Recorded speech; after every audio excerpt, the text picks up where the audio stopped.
Good evening. If we could please take our seats, please.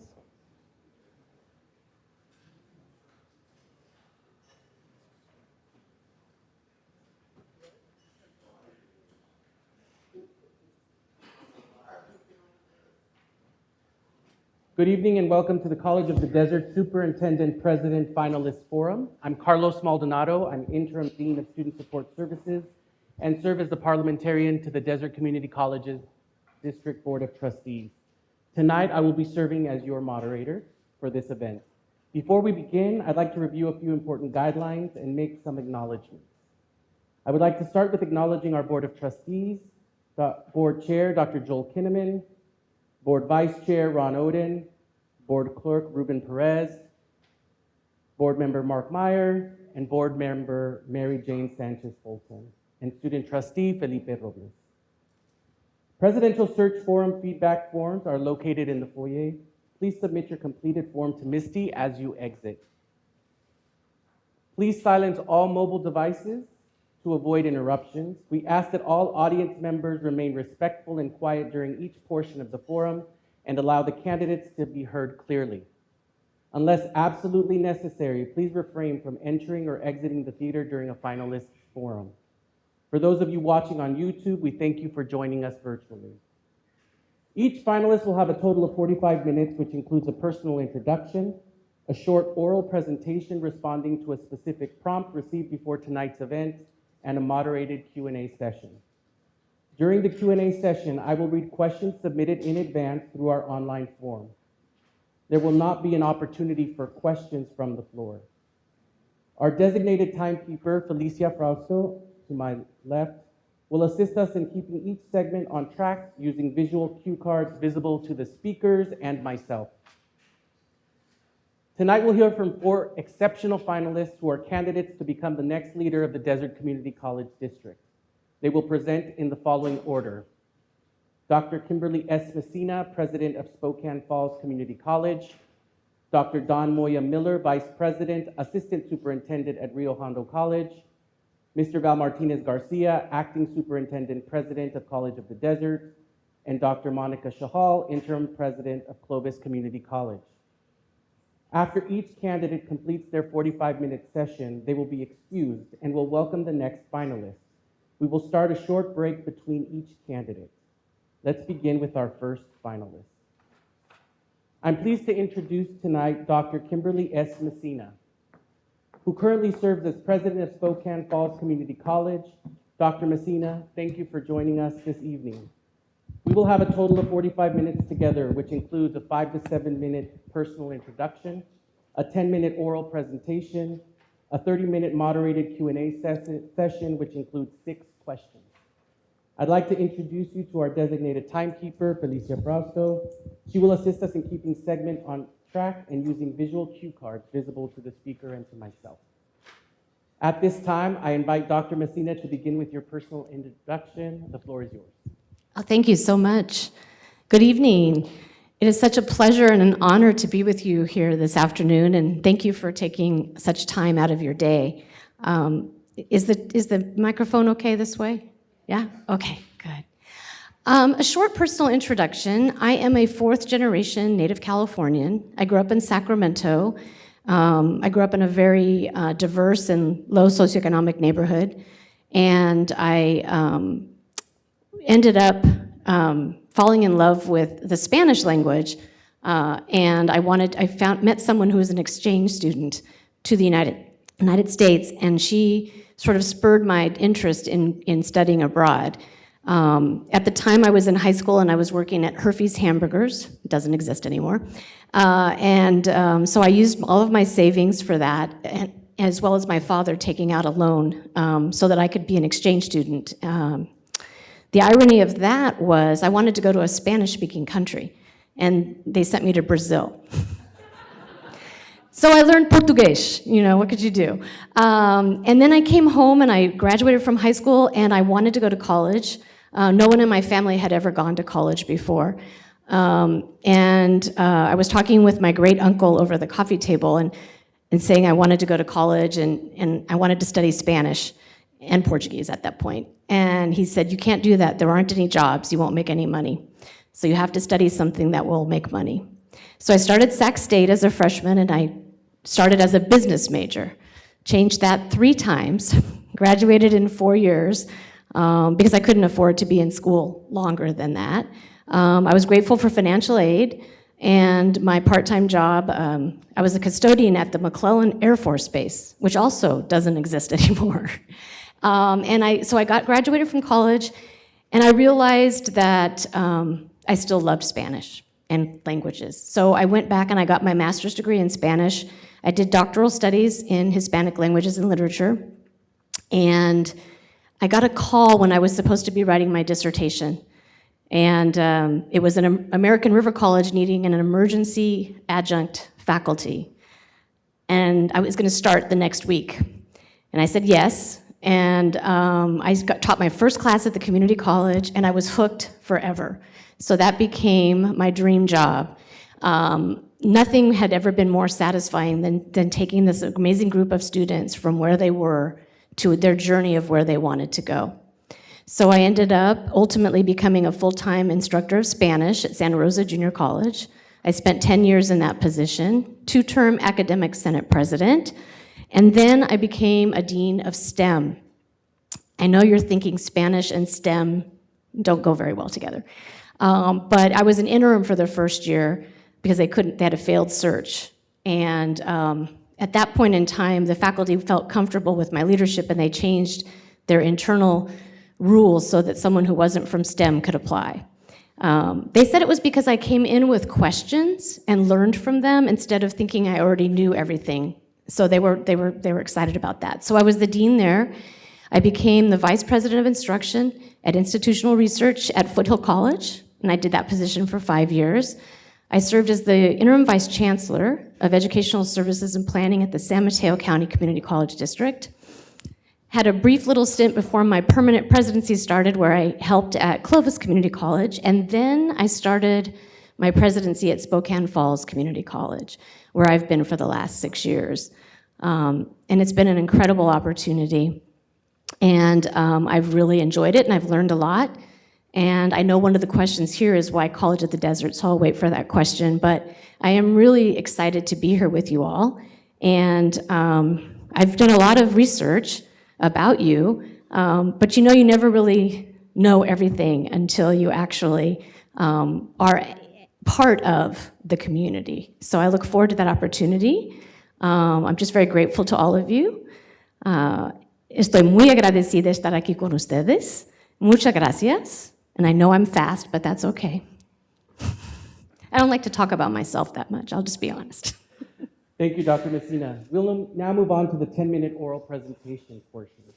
The question all candidates were asked to address is, given the challenges posted by budget cuts, declining enrollment, and high leadership turnover, how would you approach stabilizing the institution while fostering trust, financial stability, and a long-term growth? What strategies would you implement to enhance student recruitment and retention, strengthen shared governance, and cultivate culture of transparency and collaboration among faculty, staff, and the board? Please provide specific examples from your past experiences or innovative solutions you would consider. Dr. Msina, you may begin your presentation. Thank you. I mentioned to Jason back there that they said it was a prompt. I said it was a dissertation prompt, actually. So I'd like to start by just sharing a bit with you about the last 6 years as president of Spokane Falls Community College, because I think that what we have done and what we have gone through as a college really hits pretty much every one of those bullet points. So I started in 2019, in June of 2019, and I arrived at my college that I was the 4th president in 4 years. There was a tremendous lack of trust in the community. Faculty and staff didn't trust administration. And there were some budget challenges. The college was struggling with declining enrollment. And the college had been an early adopter and received a grant to work on guided pathways, but that work had been stalled due to lack of morale. So I showed up as I said, I do my research, but you don't really know until you get there. So I got there, and I started at the beginning of the fall going to all the division meetings and department meetings to introduce myself. And very quickly I realized every one of those meetings was like doing presidential forums all over again. They had a lot of questions and things they wanted to share. And so I realized that the most important thing I had to do for that first academic year, while not losing sight of the things that we needed to do, like our fiscal sustainability, our enrollment, was really to develop relationships and to cultivate a sense of mutual respect and trust. So I was very visible on campus. I made sure to connect with people, to not only attend meetings and things, but to actually have those parking lot and hallway conversations. And one of the things in the first year, bless you, salud, was there was no clear understanding at the college of how decisions were made. There, in Washington State, for those of you who are spoiled as Californians, as I am too, there is no statutory participatory governance. So it doesn't exist unless it's voluntary. There's no classified Senate, for example. And so they didn't have the structure that I was used to.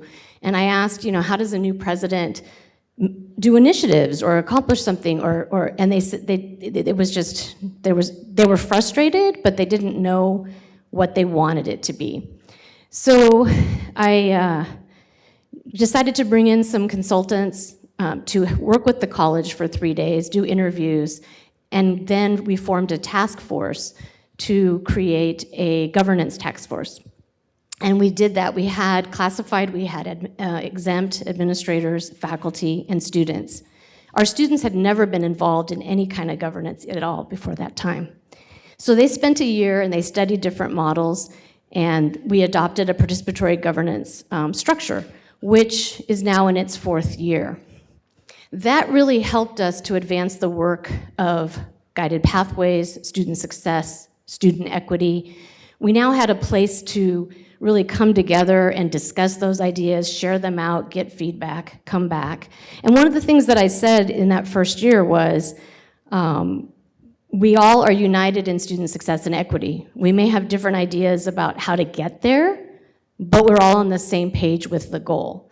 So I looked to subject matter experts to give us ideas about how to do it, but we all agree that that's what we're going to do. I was very fortunate to have 8 months before COVID and before quarantine, we had developed enough relationships that we were able to sustain that over that time. We managed to completely implement and not lose momentum on our guided pathways efforts in spite of the pandemic, in spite of being remote. We took a very holistic and serious approach to guided pathways. We really looked at our organization from the student perspective. We looked at our student success data. We looked at the barriers we had, and we essentially reorganized the entire college. We brought student services and instruction together as partners. We had our faculty counselors and our faculty academic advisors, our classified staff, working together on a new way of advising students. We did the maps, of course, that you do, but those maps really were for the faculty to help the students to figure out what was the right path for them. We completely re-envisioned orientation, starting it early enough that those who thought they knew a pathway, we would get them into the pathways teams that we had developed, and then if someone was exploratory, then we had a path for them as well. We really, again, without legislation, and Washington didn't have the same as California, we eliminated placement tests. We started doing directed self-placement as well as transcripts. And our math department and our English department were amazing. They came together and they really worked at how to make sure that students were where they needed to be, but also didn't try to force them into somewhere. We reduced our developmental education. We completely re-envisioned our outreach and retention efforts, and I'll talk about that in a minute. But I'm really proud to say that when we started this process, SFCC had one of the lowest completion rates of math in the first year of 34 colleges in the state of Washington. And we are now #1 in the entire state. And that is a testament to that collaborative effort of people working together to achieve those student goals. We've also doubled our completion rate in 6 years. It was low, let's be honest. It was only, 26% in the 150% timeframe, but we have doubled that through our Guided Pathways efforts. I talked a little bit about student retention and enrollment. I'll talk about enrollment loss. So prior to the pandemic, we had been losing 1% to 2% of our enrollment every year. And then the pandemic hit. Thank you. Then the pandemic hit, and we, post-pandemic, were 36% down from what we had been prior to the pandemic.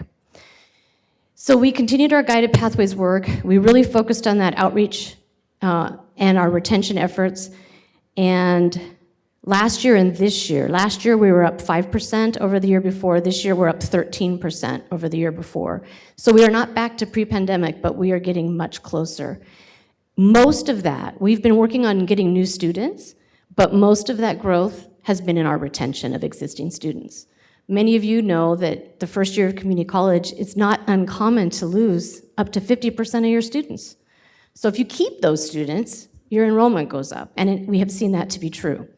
In terms of new students, though, we identified very clearly gaps in our outreach and our student support. Bless you. We have 4 Native American tribes in the area, and we were not serving our tribes. We didn't have the relationship with them we should. They were not represented in our college as they should. So we created an outreach position that was specifically for Indigenous students to do outreach, but also to help those students navigate our campus. Culturally, to have a place for them, a place that they felt comfortable and safe. And we have increased that, we've improved that relationship, and we have increased the enrollment there. We created very strong, I think in your strategic plan and your board goals, you have goals and then stretch goals. Right? So we just made the stretch goal our goal and said we wanted to eliminate all equity gaps. We have done so with our Latinx students. We have made great improvements with our students with disabilities.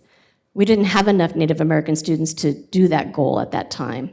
We have not closed those gaps with our African American students. So we have been, for the last 3 years, focused on hearing that student voice, doing qualitative research about how they are experiencing us and how we can do better.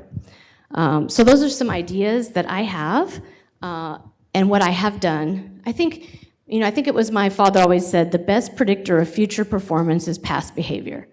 And for the last 6 years, I've been working with my college, with faculty, with staff, with students, to achieve student equity and success, and to be the best we can be for those students.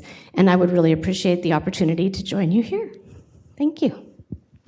Thank you, Dr. Msina. We'll now move on to our Q&A session, which will last 30 minutes. These questions were submitted by members of our college community through an online form. I'll be reading the questions, and you will have an opportunity to respond. I'll let you drink your wine. I'll listen. Okay. Question number 1. Why should you be selected as the next superintendent president for College of the Desert? Wow. I can tell you why I would like to be and why I think that I would be an excellent fit. And of course, it's up to the board and all of you. But I think I bring 30 years of dedicated community college teaching, learning, and student support. I'm very proud to have served throughout my career students from all backgrounds, diverse backgrounds, but I am particularly pleased and would be really pleased with the opportunity to be somewhere where I could use my language skills and my cultural skills to help support the community. I know 71%, I believe, was the figure I saw, of Hispanic Latinx students, and so I feel that that is something that I would bring. I'm also a consensus builder. I am able to work with challenging situations, difficult situations, and help bring people together for our common goal. I'm excited. I was always excited about this college. I've watched all the amazing things that you do, all of the partnerships that you have. I've been working a lot in my college on partnerships too, and we've created an entirely new bachelor's degree in applied behavioral health. And we did that at the urging of the community, not having enough mental health professionals. We have an associate's degree in addiction studies, but we didn't have a bachelor's degree. We are graduating our first cohort in that bachelor's degree this time, and we had a nonprofit called Better Health Together, who 100% funded our students in that first cohort. I know here you have a great free college, but there in Washington we do not. So those students were able to complete their education for free. And I was at a foundation event, and I ran into the recruiter for one of the largest employers, who was so excited and literally said, "We have provided internships for your students, and we are just waiting until they graduate to hire them." So I think that my entrepreneurial spirit is in alignment with that of COD, and I think I would bring that energy here as well. I'm also keenly aware of just all the energy around all your construction and all your projects and your development and your true commitment to serving all of the different communities in Coachella Valley. And I don't know how you can even get around Indio with all that construction, but it's a beautiful thing.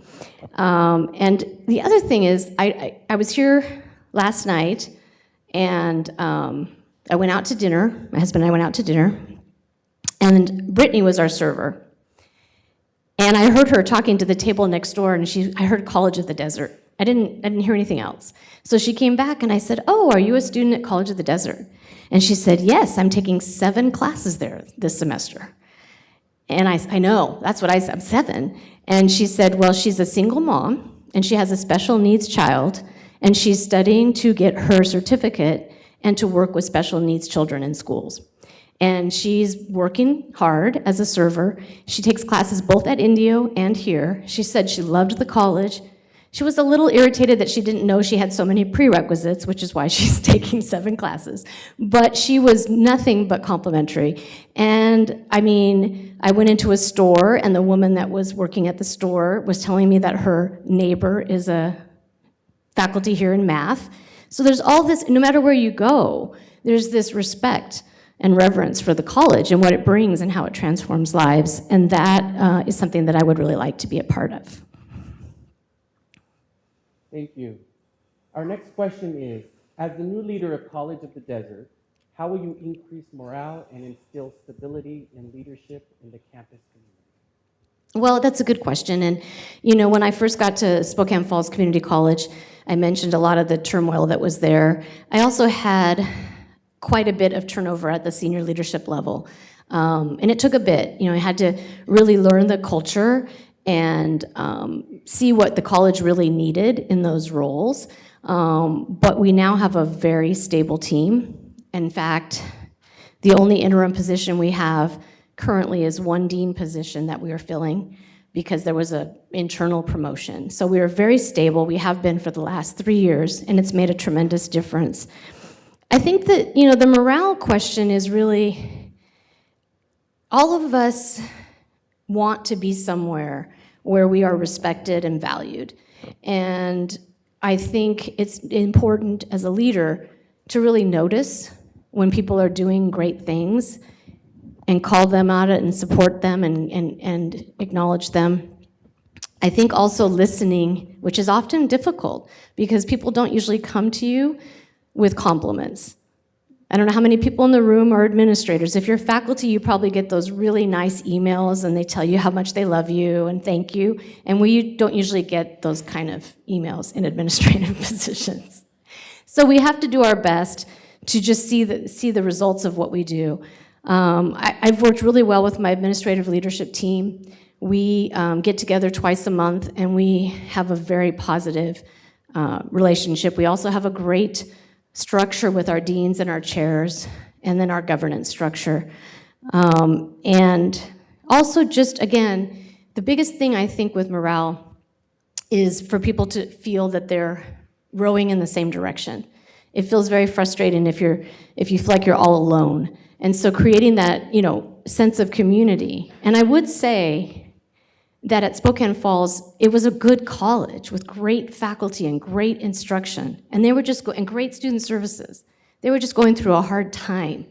So I notice you have a lot of interims here, and I know that there's a lot of transition, and that was part of the prompt.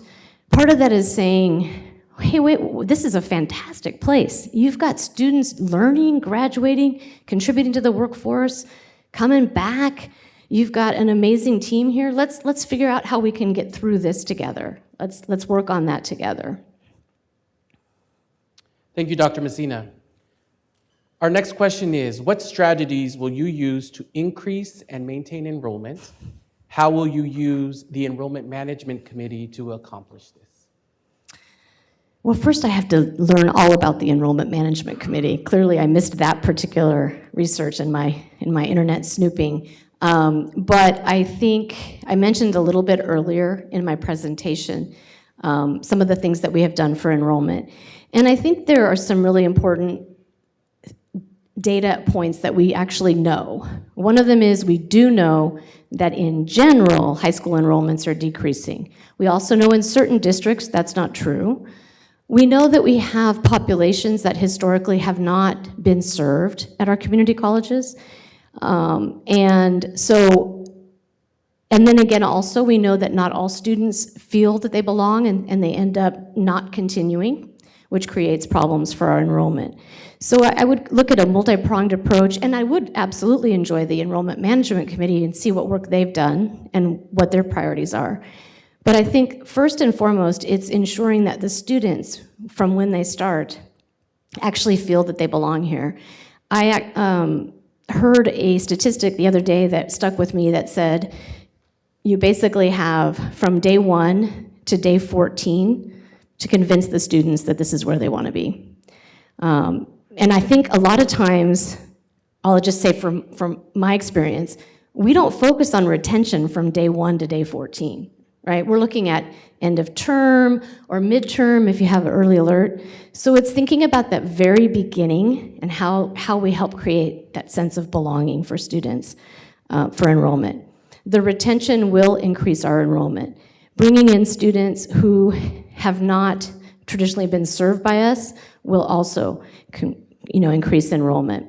I think, too, a lot of the different programs that are here, part of it is being aware of, are there target populations who would really benefit for those programs and those careers that we haven't, whether it's working adults who are in that field but don't have the credentials that they need to promote. So it's being very specific, very focused, very intentional about that. And again, I would imagine, I should have studied that, but I would imagine that the Enrollment Management Committee has representation from outreach, from A&R, instruction, student support services. And so that would be a really great place, hopefully IR too, and we could look at sort of our own data and see where we have spots that we could improve. Like I said, I'm really, really pleased with our enrollment gains based on the efforts that we have done. We can't isolate what one specific strategy has led to our enrollment increasing, but that cocktail, that whole thing we've done collectively, that has led to that. I would add one more thing, excuse me. It's a little dustier here than it is in Spokane, Washington, I'll tell you that. One of the things that we've done at the Falls is we're finishing year 3 of a new faculty academy, which is a year-long professional development cohort-based program for faculty. We give release time every quarter. We're on the quarter system there for a year. And the outcomes, the learning outcomes of that program are that the faculty feel that they belong here and that they learn enough about all of the college so that they can help to make students feel that they belong at the college. There's a lot of curriculum with equity-minded pedagogy, helping people with the classroom and teaching and learning. That has been tremendously successful. We have, I mentioned to you, we don't have a classified Senate. We hadn't really had any classified professional development either. And many of you students, they bond with that person at the counter. They bond with that person who's, out, in facilities.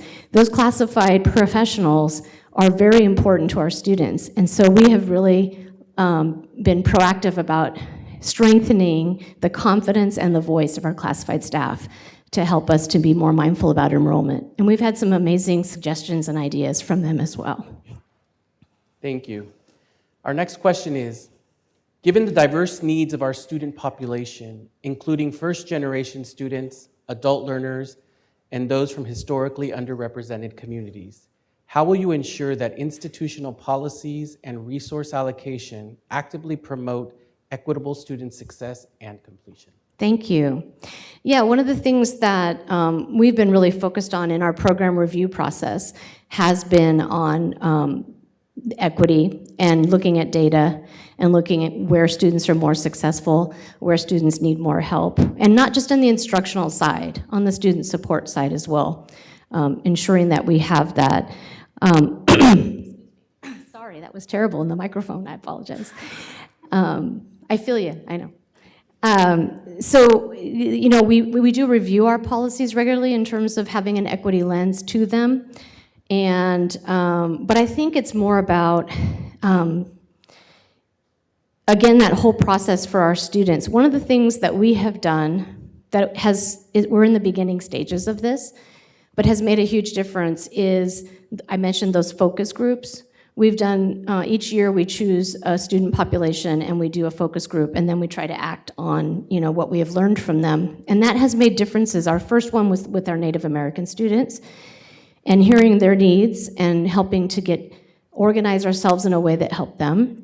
We also did our Latinx students, and then this year was our African American students. The other thing that I think is particularly important is, is technology.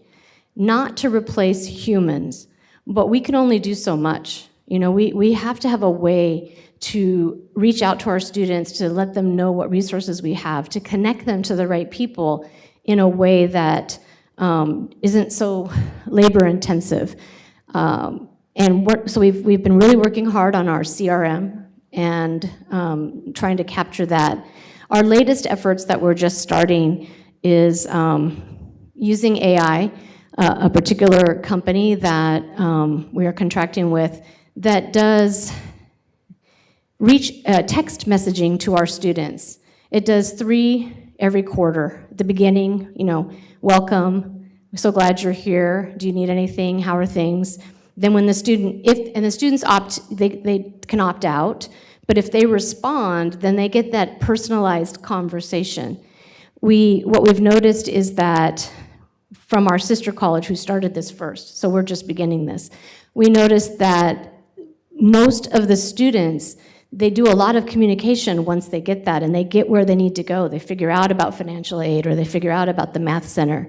But what it also does is create a dashboard that's monitored by our folks that lets you know this student needs a personal touch. You need to reach out to this student. And so we've figured out a way to deploy our most important resources, which is our human capital, at connecting with those students.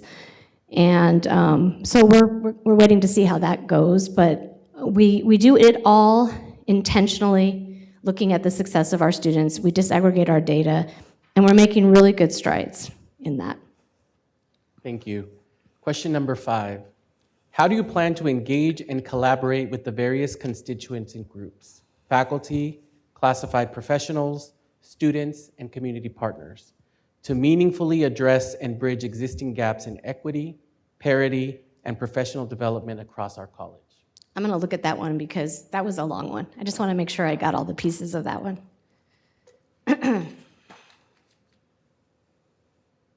Okay, yeah. So I think I mentioned earlier that, my experience in California, what my normal is participatory governance and collaboration and communication. And my experience in Washington was realizing that that was needed in order for us to serve our students. And so I made an intentional effort to help guide our folks to create the right governance structure for them. And that's a priority for me. Already here, you have governance structures, you have channels, you have roles and responsibilities. But the first thing I'd want to do is meet with all the different leadership. I'd want to meet with the faculty leadership, the union and the Senate, classified union, Senate, meet with all of the leadership team, the administrators, and figure out, are there hot spots, are there issues, are there concerns that we need to look at, that I need to learn about, to understand. So on a global level, that would be part of it. Part of it is really learning the actual culture from the inside of the college.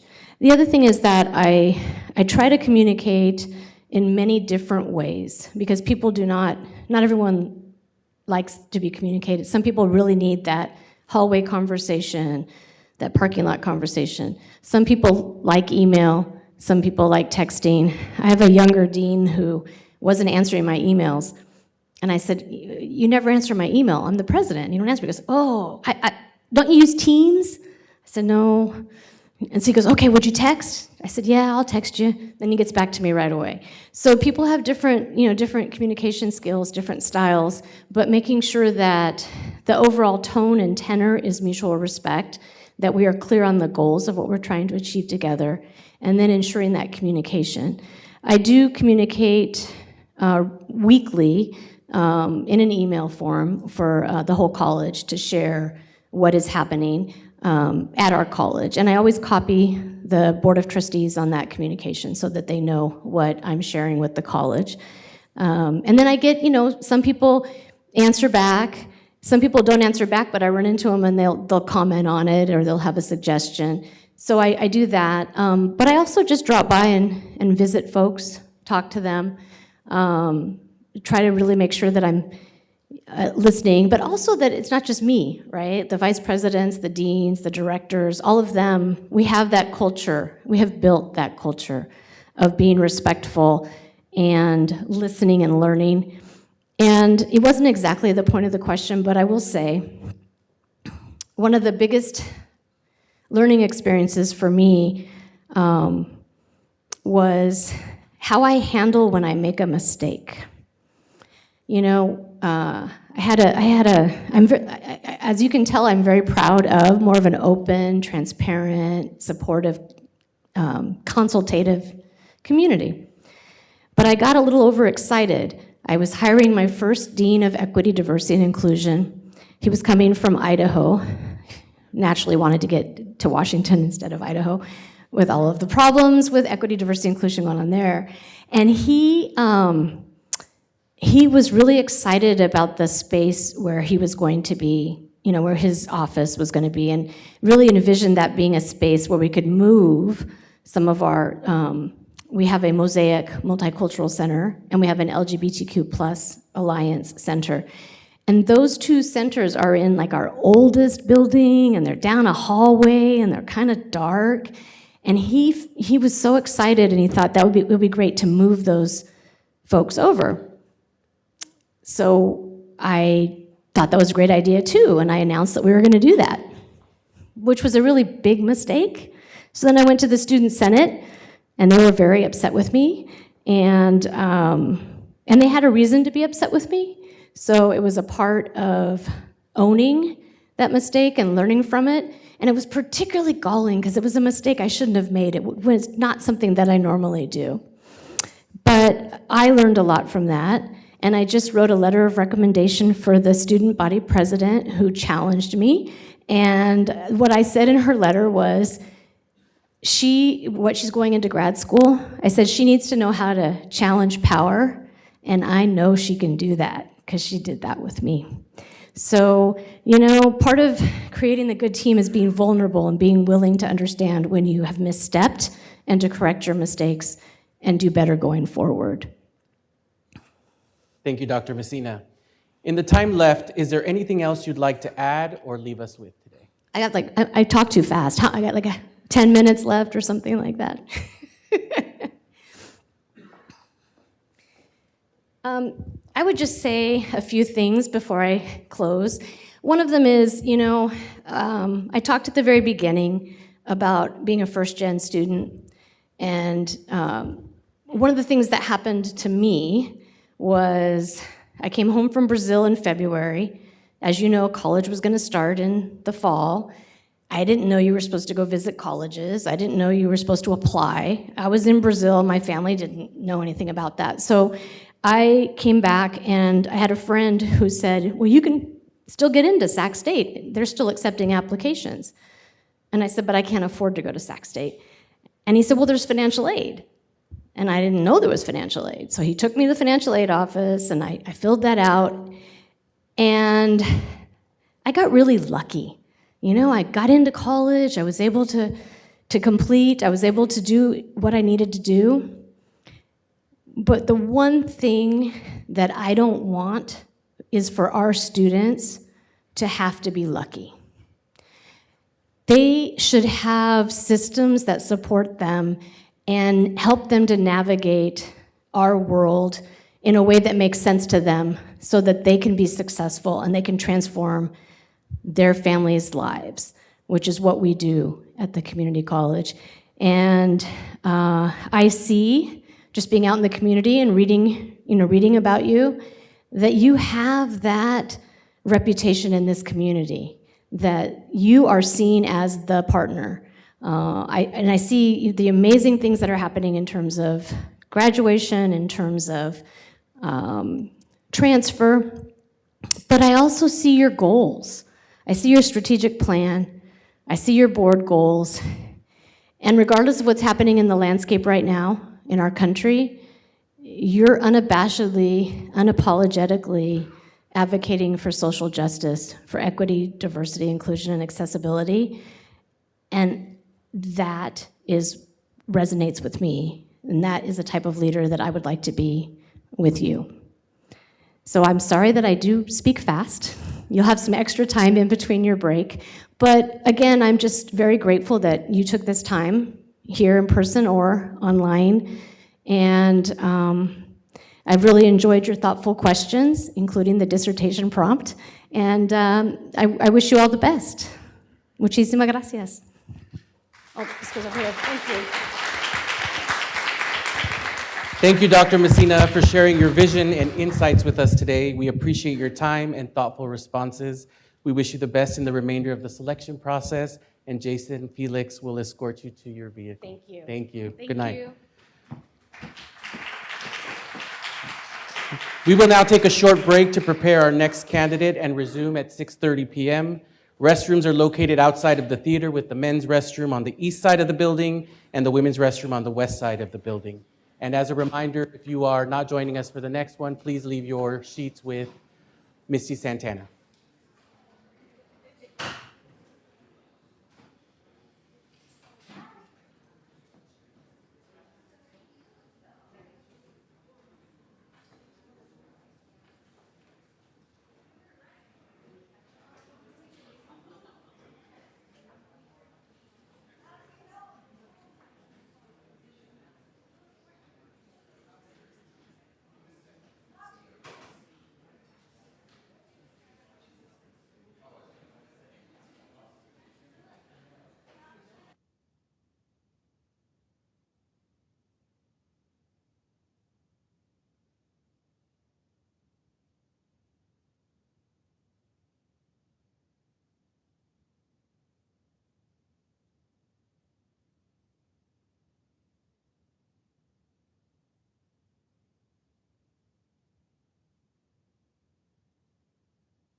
their seats, that would be wonderful. Thank you.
All right, thank you. If you could please find your seats.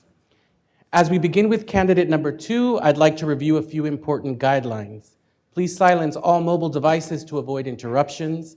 We ask that all audience members remain respectful and quiet during each portion of the forum to allow the candidates to be heard clearly. Unless absolutely necessary, please refrain from entering or exiting the theater during a finalist forum. For those watching on YouTube, we thank you for joining us virtually.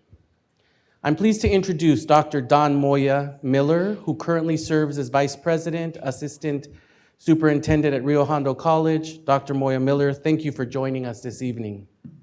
We will have a total of 45 minutes together, which includes a 5 to 7 minute personal introduction, a 10-minute oral presentation, a 30-minute moderated Q&A session, which includes 6 questions. I'd like to introduce you to our designated timekeeper, Felicia Frausto. She will assist us in keeping each segment on track using visual cue cards visible to the speakers and myself. At this time, I invite Dr. Moya Miller to begin with your personal introduction. The floor is yours, sir. Okay, great. Buenas tardes, good evening, College of the Desert. Thank you for the opportunity to be here. I'm very excited to stand here in front of you and share a little bit about why College of the Desert first, and a little more about me personally, so you can gain a little more understanding of who I am. I had the opportunity several months ago to visit the 5 campuses with my husband. We went traveling around, got excited about the very small campuses and the very large campuses, and really enjoyed the community as we walked around, got to see students, got to see community members. I read through the accreditation and master planning documents, was impressed with all the work that went behind those from the college community. was impressed by all the banners around for the Caring Campus initiative, was impressed by what I learned about the EDGE Summer Bridge program, the Pledge program, with 2 free years of tuition for students. And I sat back and said, okay, could I see myself at College of the Desert? Could I see my family moving here if I could get them to come from all over the US and stay here? And the answer was yes. A few reasons why. I could see my son coming here to study construction management on his VA benefits like he's planned for many, many years. I could see my trans and non-binary kids feeling safe here, feeling supported, understanding that the folks that run the Gender and Sexual Diversity Pride Center would support them. I could see that my husband Artemio and I would find here on campus a strong Latinx, Latina community that we could participate in, and also in the region roundabout. I could see my brother, who just retired as a heavy equipment mechanic from the Army and National Forest Service, hanging out in Cathedral City once the new auto tech facility is completed with other motorheads, and thoroughly enjoying the opportunity to engage with students and faculty and the community there. I could see my mother coming down in her retirement, taking community ed classes, building a community here. I even saw the church she goes to as I came back from dinner last night. So a little bit more about me. I come from an immigrant family. My grandparents came to the US in the early 1900s, not speaking a word of English, not having any type of education. They wound up in the Midwest in a tiny little town. My grandpa ran the junkyard in town. There was no concept other than sending some of their kids to the one-room schoolhouse that was there. And it really wasn't until my dad and his younger twin brothers finished service in the Army during World War II and the Korean War and had the opportunity to go to school on the GI Bill that some of us started to go to college. And it was amazing. The twins became scientists. My dad became a teacher. And then at age 60, the twins went back to community college and decided they were going to be general contractors, got their licenses, started a construction firm, and the rest is history for the family. My personal journey to my education started with some amazing Latina and Mexicana teachers, Chicana teachers, starting in the 5th grade. They took this little güerito solitario who just wasn't very good interacting with the other kids and decided to introduce me to the breadth and depth and the beauty of languages and cultures of the Spanish-speaking world. They taught me about art, about literature, about language, about community, about familia, about concepts that I was vaguely aware of, but didn't really have any understanding of. And thanks to their training, their tutelage, their support, their love, I gained a great knowledge from them. And then I flunked out of my first year of college, my first semester, and decided it wasn't for me. I spent 2 years in southern Chile, part of that time in subsistence farm communities in the southern Andes. And then when I came back, I became a secretarial intern at Motorola's Commercial Systems Division. From there, I went to college, encouraged by professors who taught me about feminism, taught me about the world of gender and sexual identity, helping me eventually understand my own non-binary identity. And then I spent 20 years as a faculty member, 8.5 of those as a department chair of modern and classical languages. Then eventually I left the universities and became a community college dean at Las Positas College over arts, letters, and social sciences, over learning communities like Umoja and Puente. I then spent the past 8 years as a VP of Academic Affairs of Instruction. 6 of those years were spent on the Chief Instructional Officers Board at the state level, where I got to interact with members of the statewide academic senate, statewide union leadership of faculty and classified professionals, statewide student leaders, statewide leaders from the Community College League of California, the CEOs and the Chancellor's Office. All of this taught me many lessons in how to collaborate, how to cooperate, how to work together. In the last 4 years, I've spent as VP of Academic Affairs and Assistant Superintendent at a single college district, learning many lessons that have prepared me for this day. Thank you, Dr. Moya Miller. We will now move on to the 10-minute oral presentation, presentation portion. The question all candidates were asked to address is, given the challenges posed by budget cuts, declining enrollment, and high leadership turnover, how would you approach stabilizing the institution while fostering trust, financial sustainability, and long-term growth? What strategies would you implement to enhance student recruitment and retention, strengthen shared governance, and cultivate a culture of transparency and collaboration among faculty, staff, and the board?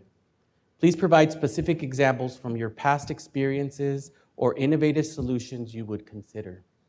Dr. Moya Miller, you may begin your presentation. Great, thank you for that. I think to start my presentation, I'd like to focus on my comments on what I see as 4 pillars of stability to meet the college's need. The first is trust. Trust requires transparency. Trust requires collaboration. Trust requires deep commitment to shared governance. It requires clarity of communication. It requires equity-mindedness that respects all identities on campus and cares for and supports employees, students, and the broader community. It requires a commitment to professional development to build up and encourage teams of classified professionals, faculty, leadership in the middle management level, and especially retaining at the executive level. It's to bring folks together for employee and student success. Some examples. I spent many years, the past 30 years basically, serving in collegial governance committees across campuses, everything from senates and curriculum committees to budget and resource allocation committees, college councils, and the like. For clarity and transparency, I would give an example from the start of the pandemic when I spent summer and fall of 2020 as interim president of College of Alameda. There was a lot of suffering at that time, a lot of emotional trauma due to the pandemic, due to the calls for racial and social justice, and the campus needed to talk. The campus needed to communicate with each other. So we got together and talked about what we would do, and my staff came up with the idea of Dialogues with Dawn. Once a month, or more often if needed, we sat and talked openly about any questions that campus community members had, whether they were board members, whether they were community members, whether they were faculty, staff, or students. They had the opportunity to join in Zoom, and we did a Q&A, we did a conversation, we picked topics, and went from there as a group. I work daily with institutional leadership from across the college, with Senate leaders, union leaders, for the betterment of the institution and service and building that community of caring that we need. Growth would be the second pillar. This requires recruitment, retention, program development, building and supporting learning communities and other student support programming and services. It requires supporting student and employee affinity groups of all types. Some examples and ideas. I've spent a lot of time over the past several years collaborating directly with outreach and dual enrollment programming, working with colleagues to build CCAP agreements with our local K-12 institutions, especially the high schools and with the middle schools. This has been a tremendous opportunity for enrollment growth. As you know, it's part of Vision 2030 for our system. I've had a tremendous opportunity to participate in a variety of transparent and open resource allocation processes.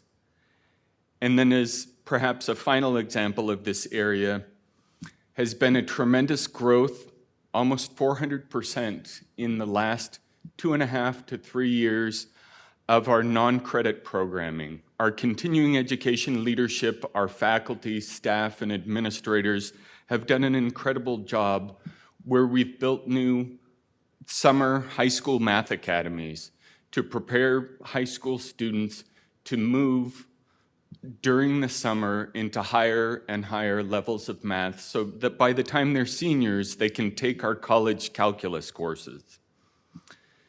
They've also built these incredible credit recovery programs so that students that were stopping out, that failed a year of high school, could recover their credits during summer and build and be ready to go and start a new semester without losing a whole year and a whole grade level. Number 3 would be financial stability. Financial stability in part starts with strategic enrollment management. I've been able to go over the enrollment management plan of College of the Desert and see many of the ideas that came out in the plan when it began in 2020. I see also the need and the importance of building up the reserves of the college, of controlling costs as much as possible, but making sure that through our open and transparent resource allocation processes, we get the resources to the programs we need to support the students we have and support the employment of our folks on campus. Financial stability is also supported by fundraising and strategic partnerships in the local community. Some examples. I've been able to work with my colleagues across the campus, students, faculty, staff, administrators, in leading our strategic enrollment task force, where we have a retention and recruitment team, an outreach and marketing team, and a scheduling team.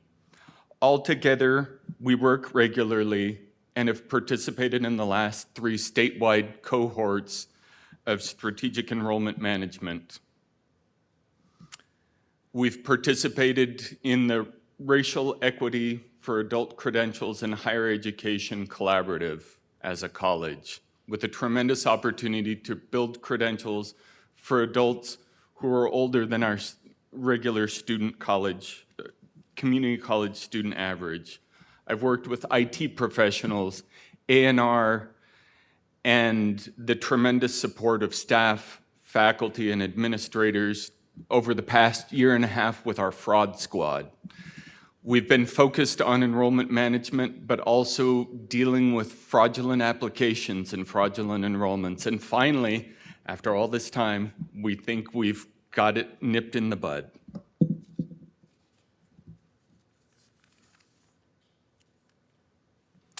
Building upon the college reserves means working with local chambers of commerce, means working with organizations like the Coachella Valley Economic Partnerships. It means working with Rotary Club and other foundations for scholarships for students. It means working with our college foundation, with donors, fundraising, with charitable foundations and community initiatives. It means building the college funding with grants from the state level and the federal level. And yes, there still are federal grants. We just have to think carefully about how we apply for them and what we say in the current environment. I would say finally, the last principle and the last pillar would be comunidad, community. Board and college relations, college and community relations. As superintendent president, it's imperative that I build those relationships of trust with each of the board members. It's imperative that I be a bridge between the board and the college community itself, that I be a bridge between the board and our accrediting bodies. Some thoughts and examples. I've seen great leaders as superintendent presidents work with boards, helping them understand items on the board agenda before the board meetings, always meeting separately, of course, and never together. I've had the opportunity and look forward again to visiting with district superintendents in the K-12 system, to meet with chambers of commerce in our region and in our service area, to attend city council meetings, work with industry partners to build up our strong workforce partnerships, to build up opportunities in apprenticeship initiatives. I noticed that the college hasn't participated recently in the CAI programming, and that would be an amazing opportunity for us. Participating with foundations, charitable organizations, non-governmental organizations, community-based organizations, all of that is part of building comunidad. So to finalize the ideas, the 4 pillars I would say, again, are trust, they are growth, they are financial stability, they are comunidad, building those relationships, and being out there, being present, and if selected as superintendent president, you can count on my integrity, my commitment to everyone at this college and to the community. Thank you for your thoughtful presentation, Dr. Moya Miller. In the interest of time, to ensure we have an adequate time for questions, we'll now move on to our Q&A portion. These questions were submitted by members of our college community through an online form. I'll be reading the questions, and you will have an opportunity to respond. Question number 1, why should you be selected as the next superintendent president for College of the Desert? So I would start by answering this one, referring back to some of the comments I made. Because I have the decades of experience in college leadership and a deep understanding of the students that we serve and a deep commitment to them, to who they are, who they represent, and how important they are to our communities, how important they are to each one of us. I believe firmly in the mission, vision, and values of College of the Desert. I was impressed. They match my own values, my own service record at multiple universities and colleges over the past 30 years. The commitment that the college has to social justice, to anti-racism, to supporting community members of all walks of life makes a tremendous difference. As a leader, I am one that is transparent. I am an open communicator. I am a clear communicator and collaborative. I believe firmly in shared governance and what it can mean to us. That collegial opportunity to sit face-to-face or in Zoom for some committees and talk to each other, to listen to each other, to talk about how we can promote student success, student excellence, student achievement, how we can promote the needs of the college in the broader community, how we can meet those community members' needs by the programs and services we offer on campus. And so I would just close my answer to that question with, again, a deep and significant commitment to the well-being of our students, the well-being of our employees, and the community at large. Thank you. Our next question. As a new leader of College of the Desert, how will you increase morale and instill stability in leadership in the campus community? Okay. So I can't sit at my desk. I can't be that president that just sits in their office all day long and sends emails back and forth. I think for me, to be the new leader of the college and to increase morale to start with, I've got to get out there. I've got to meet the campus constituents. I've got to visit union meetings if invited. I've got to visit the student leadership meetings, the academic senate, join classrooms if invited by faculty, get to know the classified professionals on campus, really be a figure on campus that becomes well known and becomes a trusted source of information, a trusted source of leadership, someone who people realize has their back, someone who will support them, help them in their careers, help them in their professional development, and help our students succeed. But I can't do it alone. No matter how much experience I have, it's a community effort. Building morale, instilling stability requires all of us. I'll be here every day. I get here early in the morning and stay throughout the day. I love being a part of the community. And I think it's taking opportunities. I think building morale, in part, taking opportunities to heal, to learn, to grow, to invite guests to campus that will help us. And if there's conflict, help us overcome conflict and understand one another better. I would say stability and leadership. That comes from the principle I brought up of professional development. It means supporting campus constituents in their own professional development, and then doing professional development amongst deans and directors, professional development as a group of the executive leadership of the college, the vice presidents, the superintendent, really building a solid team that will meet the needs of each of the members of the college, and especially serve our students in an equitable manner, in a manner in which they are able to thrive, grow, feel supported, feel cared about, understood, welcomed, and helped through their entire career while they're on campus. And I'll kind of stop at that. Thank you, Dr. Moya Miller. Our next question. What strategies will you use to increase and maintain enrollment? How will you use the Enrollment Management Committee to accomplish this?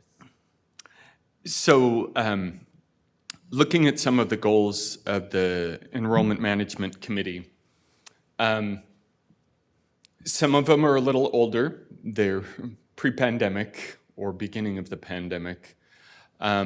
Many of those goals have been accomplished. If you look at the Student Equity and Achievement Plan, they talk about some of the great accomplishments, but there are still many needs of our students. And so increasing enrollment, I would use the examples I gave in my 4 pillars. There are tremendous opportunities for growth in programming, in strong workforce education across the region. There are many opportunities as we build out the Palm Springs campus, as we do culinary arts, health sciences and nursing, All of those have significant jobs that the centers of excellence show the labor market information supports growth in these areas, growth in the entertainment industry, especially in hotel management, in casino management, and so forth. But we build the programming on campus. It's part of building enrollment, non-credit opportunities, pathways from the middle schools to the high schools to the college, dual enrollment college courses for credit, credit recovery programs for the high schools, apprenticeships, and so much more. How would I use the committee? I would collaborate with the committee. I would work with them. We would talk about marketing. We would talk about communication to our students and the community. We would talk about growth and new programming proposed by faculty leaders through the curriculum committee, through the academic senate, through their own divisions and programs at the college. We would talk about retaining students from first semester to second semester, of student success initiatives to help them complete English and math in the first year at college.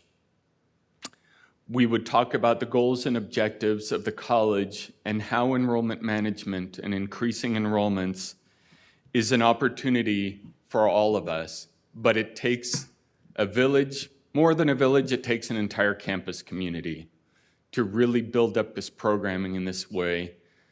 As I mentioned, at my own college, we've seen tremendous work in this area, and it's paid off.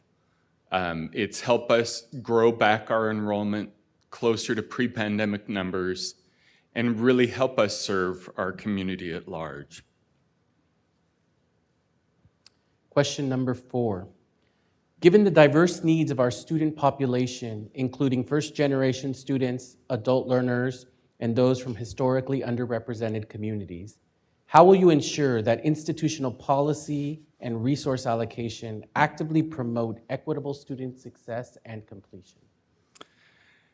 So I think a few things related to this question. It's in our mission, vision, and values as a college. We wouldn't deviate from that. We wouldn't steer away from that. As I read through the tremendous documents that you've prepared about the college, it is clear that the college is committed to these underrepresented student groups, to the first-generation students, to the socioeconomically disadvantaged students. It would be important to make sure that we maintain the support and funding for our disabled student programs and services, EOPS, CARE, CalWorks, all that come with some amount of funding, but all of which focus on the needs of our students that are most at risk. We have former and current foster youth programming. We have programming specific to students based on their race and ethnic backgrounds. All of these things are designed to help students gain greater success as students. Resource allocation is always a complex opportunity for the college to get together. I've worked now in several colleges that have had excellent resource allocation processes, always keeping the mission of the college at the forefront, always keeping college goals at the forefront in service to students and focused on increasing the students that face the greatest disproportional impact. And we focused by bringing together committees for the various types of resource allocations, whether it's staffing in the classified ranks or full-time faculty appointments year to year, whether it's in the area of technology, whether it's in the area of instructional resources or otherwise. Meeting with the budget committees, meeting with the resource allocation committees, through program review and annual planning updates from each of the areas, having a clear and well-defined process and supporting that process and helping us understand and come to collective decision-making. And then I like what we do at my college right now, which is an annual retreat. Once the resource allocation process is through, the different committees have voted and made their recommendations to the superintendent president at the college and the college council. We come together. We have a retreat off campus at a nearby university. And we spend a day as classified, as staff, as students, as administrators, and we talk about the process. We talk about how well it went. Will it meet our needs? Will it help us meet our student success goals? Will it improve the lives and well-being of our students currently on campus? Will it provide them the resources that they need for success? Whether that is their basic needs in terms of food and housing, whether it's tutoring and learning support services, whether it's any of the other wraparound services that they need on a daily basis. We talk about it, and as a group, we discuss, we share ideas, and then we look to the process at the next year and send the recommendations forward to the superintendent president, and then ultimately to the board. Thank you. How do you plan to engage and collaborate with the various constituent groups, faculty, classified professionals, students, and community partners to meaningfully address and bridge existing gaps in equity, parity, and professional development across our college? Open and public conversation, taking opportunities, meeting with the different constituency groups on a regular basis, at least monthly, if not more frequently, inviting them to my office or going to theirs, sitting down, listening carefully, working with those constituency groups to hear what their concerns are, to hear what their needs are, because each of them is tremendously important to the success of our students on campus.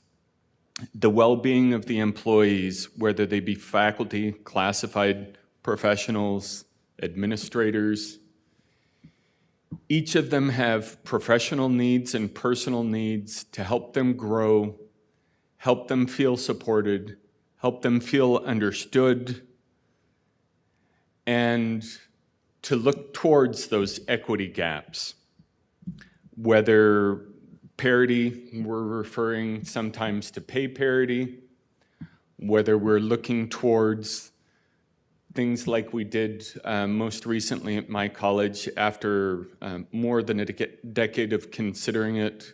We did a compensation study. We reviewed all of our classified job descriptions, our management job descriptions. We looked at colleges throughout our region and how we compared. And so there's opportunities like that where we can have discussions, where we can learn, where we can hear each other, and then find solutions together. And the main thing is the superintendent president can't just listen. The superintendent president has to listen and take action. Often it's a matter of finding resources. It's a matter of discussing with the board at board meetings what the campus community has brought forward as concerns or brought forward as ideas for development and growth. And professional development across the college, this is one of my favorite things. Much like the training that you all did through the USC Race and Equity Center, really focusing on equity needs of students as well as campus community members, focusing on understanding issues of race, issues of bias, and so many of the things that divide us as humans I had the opportunity to do the same at College of Alameda and at Rio Hondo College, where we had multiple professional development opportunities where we could dig into those needs, dig into those concerns, understand each other better, understand our own biases, understand where we wanted and needed professional development so we could advance in our careers. Whether someone wanted to advance up in the classified ranks to a new position and a new level and had the opportunity for training, whether it's a faculty member interested in exploring new disciplines, new ideas, new subjects, or an administrator that wants to learn to be a better leader, wants to learn and prepare to move on to the next level in their careers. All of that is part of the conversation of supporting, engaging, and collaborating with each other. It takes heart, it takes courage to have those difficult conversations. I tend to do it as a white human being. I listen to communities of color, try to find resources, and then sit back and watch them excel and watch them go. I come from a variety of different perspectives and approach with carefulness, openness, clarity, and hopefully solid vision, understanding from each of you what your needs are and how we can meet them. Thank you. In the time left, is there anything else you'd like to add or leave us with tonight? I think I would leave you with a few ideas.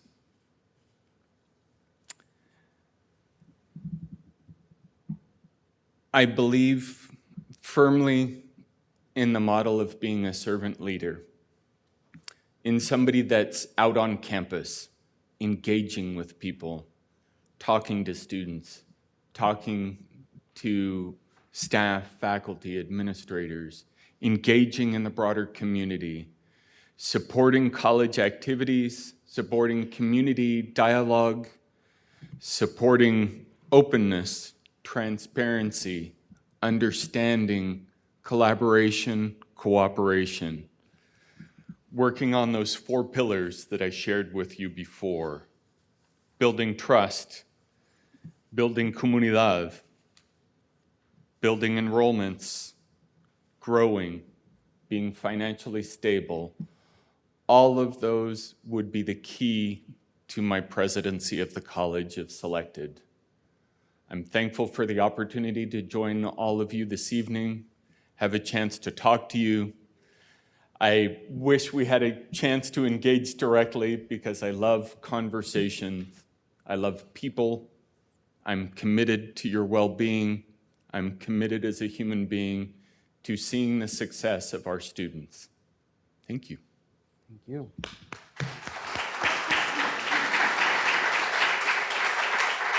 Thank you, Dr. Moya Miller, for sharing your vision and insights with us today. We appreciate your time and thoughtful responses. We wish you the best in the remainder of the selection process, and Jason Felix will escort you to your vehicle. Thank you. Thank you, everyone. Good night.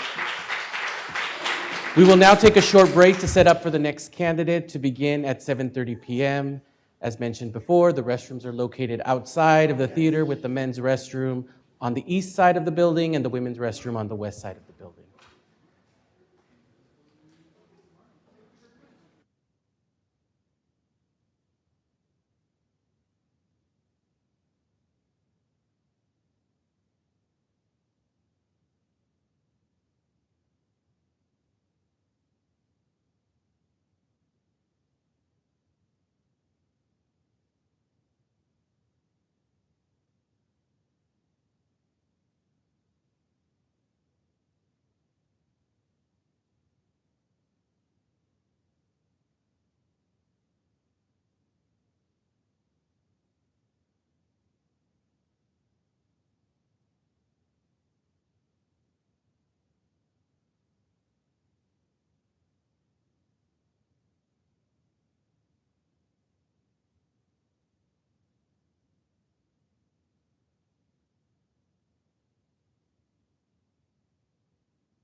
Please begin to find your seat.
Welcome back.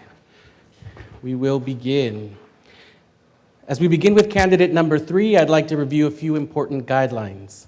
Please silence all mobile devices to avoid interruptions. We ask that all audience members remain respectful and quiet during each portion of the forum to allow the candidates to be heard clearly. Unless absolutely necessary, please refrain from entering or exiting the theater during a finalist's forums. For those of you watching on YouTube, we thank you for joining us virtually.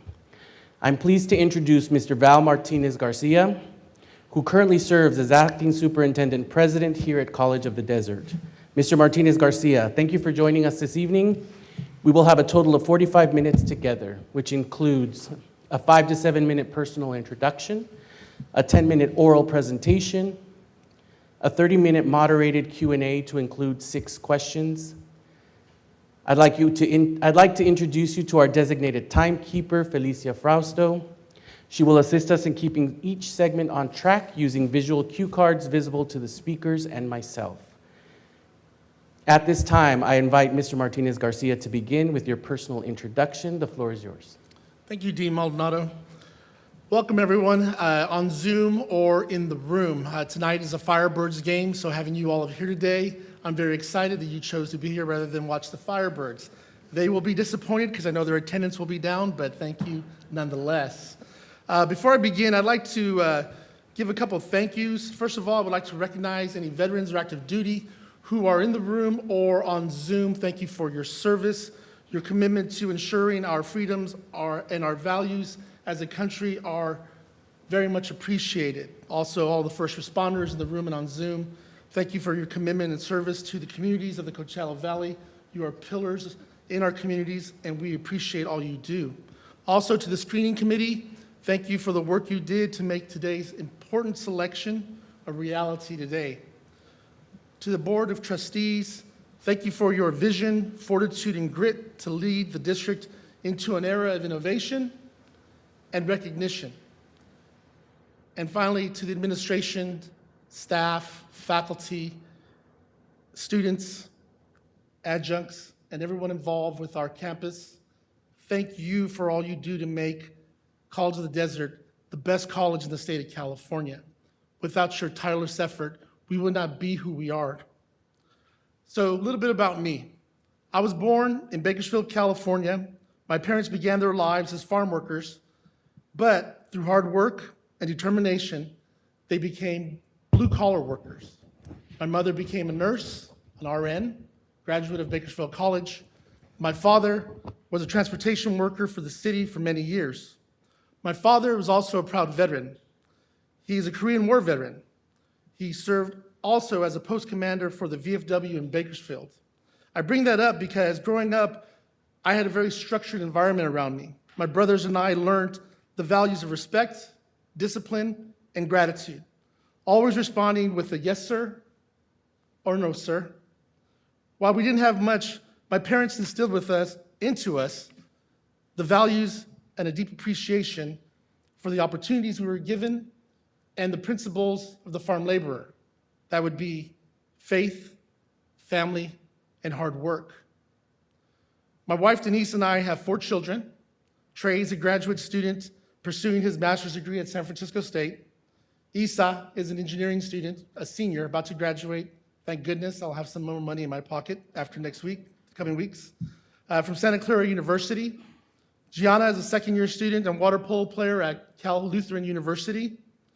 And Nick is an aspiring water polo player with ambitions to attend the Air Force Academy and later on serve his country like his grandfather. Family, whether they be my mother at 86 or Sonia, my niece at 3, family is my foundation. They are my why. It's this perspective that guides my professional ethos. Every student and every employee are someone's why. Deserving of respect, care, and commitment, I approach leadership with a belief that we must honor each individual's story and ensure that our actions reflect compassion, integrity, and love. Academically, I hold a bachelor's degree from the University of Laverne in sociology, a master's in counseling from the same university, and I've completed all the doctoral coursework necessary for my doctorate in educational leadership. While I'm proud of these achievements, the degree that holds the deepest meaning for me is my associate's degree from Bakersfield College. I would say College of the Desert, but I'm from Bakersfield.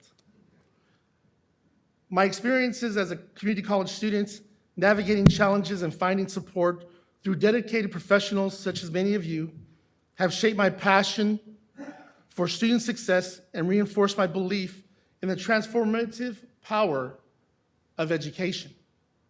Professionally, my career spans almost 20 years in the California community college system, complemented by roles in the K-12 sector, a private for-profit university college, and a CSU. I began my career as a high school teacher, counselor, and football coach before transitioning into higher education. I have served as an associate dean, a dean of instruction. I have served as a vice president of student services. I have served as both here at COD, and at COD, I have served as a vice president of instruction and student services, as well now as the acting superintendent here at College of the Desert. I have over 10 years of executive leadership experience where I've collaborated with exceptional teams to achieve national recognition, including achieving the Dream Leader Colleges of Distinction and an Aspen Institute Top 50 Community College Honors 2 different times. I have led initiatives that have secured over $25 million in federal funding that try to advance equity-focused programs, redesigned ESL pathways, implemented case management for counseling, and expanded basic needs services. At the state level, I've contributed to the institutional effectiveness efforts. I have also worked with ACCJC to develop the new standards that are out, and also worked collaboratively on guided pathways implementation through partnerships with organizations such as the Career Ladders Project. While I am very proud of these accomplishments, I firmly believe that true success is a reflection of a collective effort. The rural colleges where I have served embody a culture of resilience, innovation, and a can-do spirit that values and resonates deeply within me. So who is Val Martinez Garcia? I am a coach, I am a counselor, and above all, I am a father. I lead with authenticity, transparency, and a steadfast commitment to student success and community achievement. I am not a politician, nor do I aspire to be. In short, what you see is what you get. I am an individual dedicated to building strong teams, fostering sustainable institutional structures, and always doing what is right by students and the community colleges, the communities they come from. Thank you, Mr. Martinez Garcia. We will now move on to the 10-minute oral presentation portion. The question all candidates were asked to address is, given the challenges posed by budget cuts, declining enrollment, and high leadership turnover, how would you approach stabilizing the institution while fostering trust, financial sustainability, and long-term growth? What strategies would you implement to enhance student recruitment and retention, strengthen shared governance, and cultivate a culture of transparency and collaboration among faculty, staff, and the board? Please provide specific examples from the past experiences or innovative solutions you would consider. Mr. Martinez Garcia, you may begin your presentation. Thank you, Dean. When I first received this topic, I immediately had to really think through all the things that I've been through in my career, but more specifically in my career here at College of the Desert. And the word that really stood out to me that I really couldn't get away from was stabilizing. How would you stabilize the college? I found myself very frustrated with this word as I prepared for this presentation because the word stabilization suggests that College of the Desert is not in a stable posture. Contrary to that belief, I believe not only is College of the Desert postured appropriately, but I think it is even more than ever in a good place. I know so because I see the good work that goes on at the college every day. I see what happens with all the different sectors or departments and how hard we work. And when I hear the word stabilizing, I feel that that attitude, that term diminishes the work that all of you do for our students in all of our communities. Our students don't get a destabilized experience at COD. Our students don't get a destabilized, chaotic education at COD. Our students get the best of the best because you are the best. I truly believe that.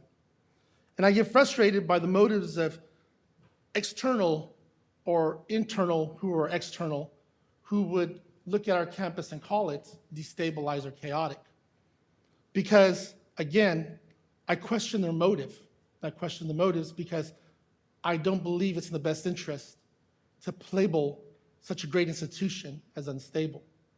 And all of us work so hard for our students and our communities. To that end, College of the Desert is stable. And I know so because ACCJC did not have any recommendations for any of the operational areas for the college. Matter of fact, the college got 2 accommodations, one in DE and one in assessment. Further emphasizing my point, College of the Desert is stable and moving forward. But to answer the question, what strategies have I implemented while I've been here at COD? In the spring of 2023, I was asked to put forward the enrollment plan for the maintenance of the emergency conditions to the Board of Trustees. And in that initial document, we looked to increase dual enrollment, increase ZT-COER, increase basic needs support, and increase student and staff engagement. This document has become the foundation for everything that we have done, no matter the administration or who's been at the top, everything we have done for the last 2+ years. And we have done so with an aggressive belief that we could achieve the goals that were set before us. We wanted to make sure that we achieved middle college status again. We wanted to make sure that we gained Indio Center status. We wanted to make sure that we were able to afford the growth around us from Palm Springs, Desert Hot Springs, to Indio, to Mecca, Coachella, and Palm Desert. We wanted to ensure all that, and we believed these 4 strategies or goals would get us there. I've also worked with the Outcomes and Assessment Committee, to reimagine the College Planning Council to move forward from a single chair to 3 chairs, a tri-chair model, thus strengthening participatory governance. The reason for that was that way we could share responsibility of moving the institution forward at a participatory governance level.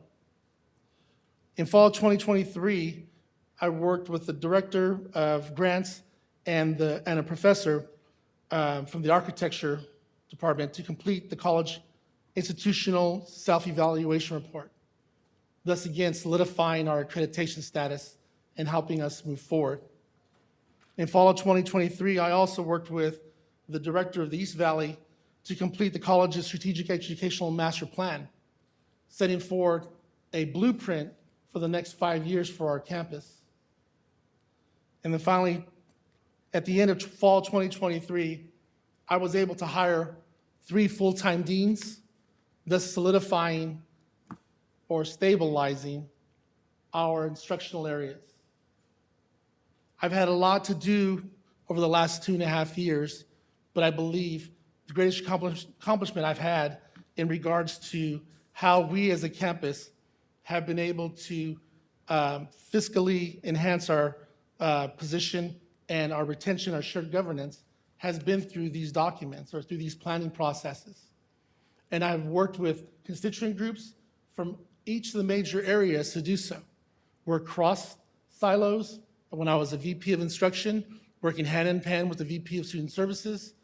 When I was fortunate to be over both areas, student services and instruction, I got to work with all the deans at one time and all the department chairs.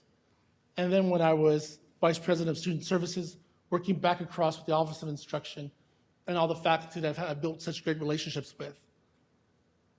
So my point to all of this is I've had a lot of experience at this campus being able to help set the path through our planning process for how we as a college are going to move forward into stabilization.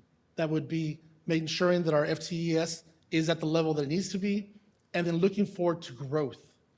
Because we are entering a time when we are looking at expansion from all over the valley, and we have to make sure that all of our employees and students are taken care of. And as far as strategies for developing a culture of transparency and collaboration with faculty, I'm very happy to say I've worked hand in hand almost with a faculty with Roadrunner FAM, and we have developed, she's developed more than me, she just tells me what to do. We've developed together these plans for how to re-engage our community, our faculty. How do we bring them back to campus, but not just back to campus to work, but to serve and to smile. We want to make sure we get back our smile. We are very powerful when we are happy. We're very strong when we are mission-driven, and we're excited to come to work. For staff, I've worked with lead staff, classified professionals to develop the Caring Campus. Very much part of what we try and do, or what we're trying to do, again, is to develop that sense of smile, that sense of belonging, that sense of connectedness, that sense that you are valued, whether you are a classified employee or you are a board of trustees, a community member, a foundation board member, whatever it may be, you're all valued. And our classified professionals need to feel that as well.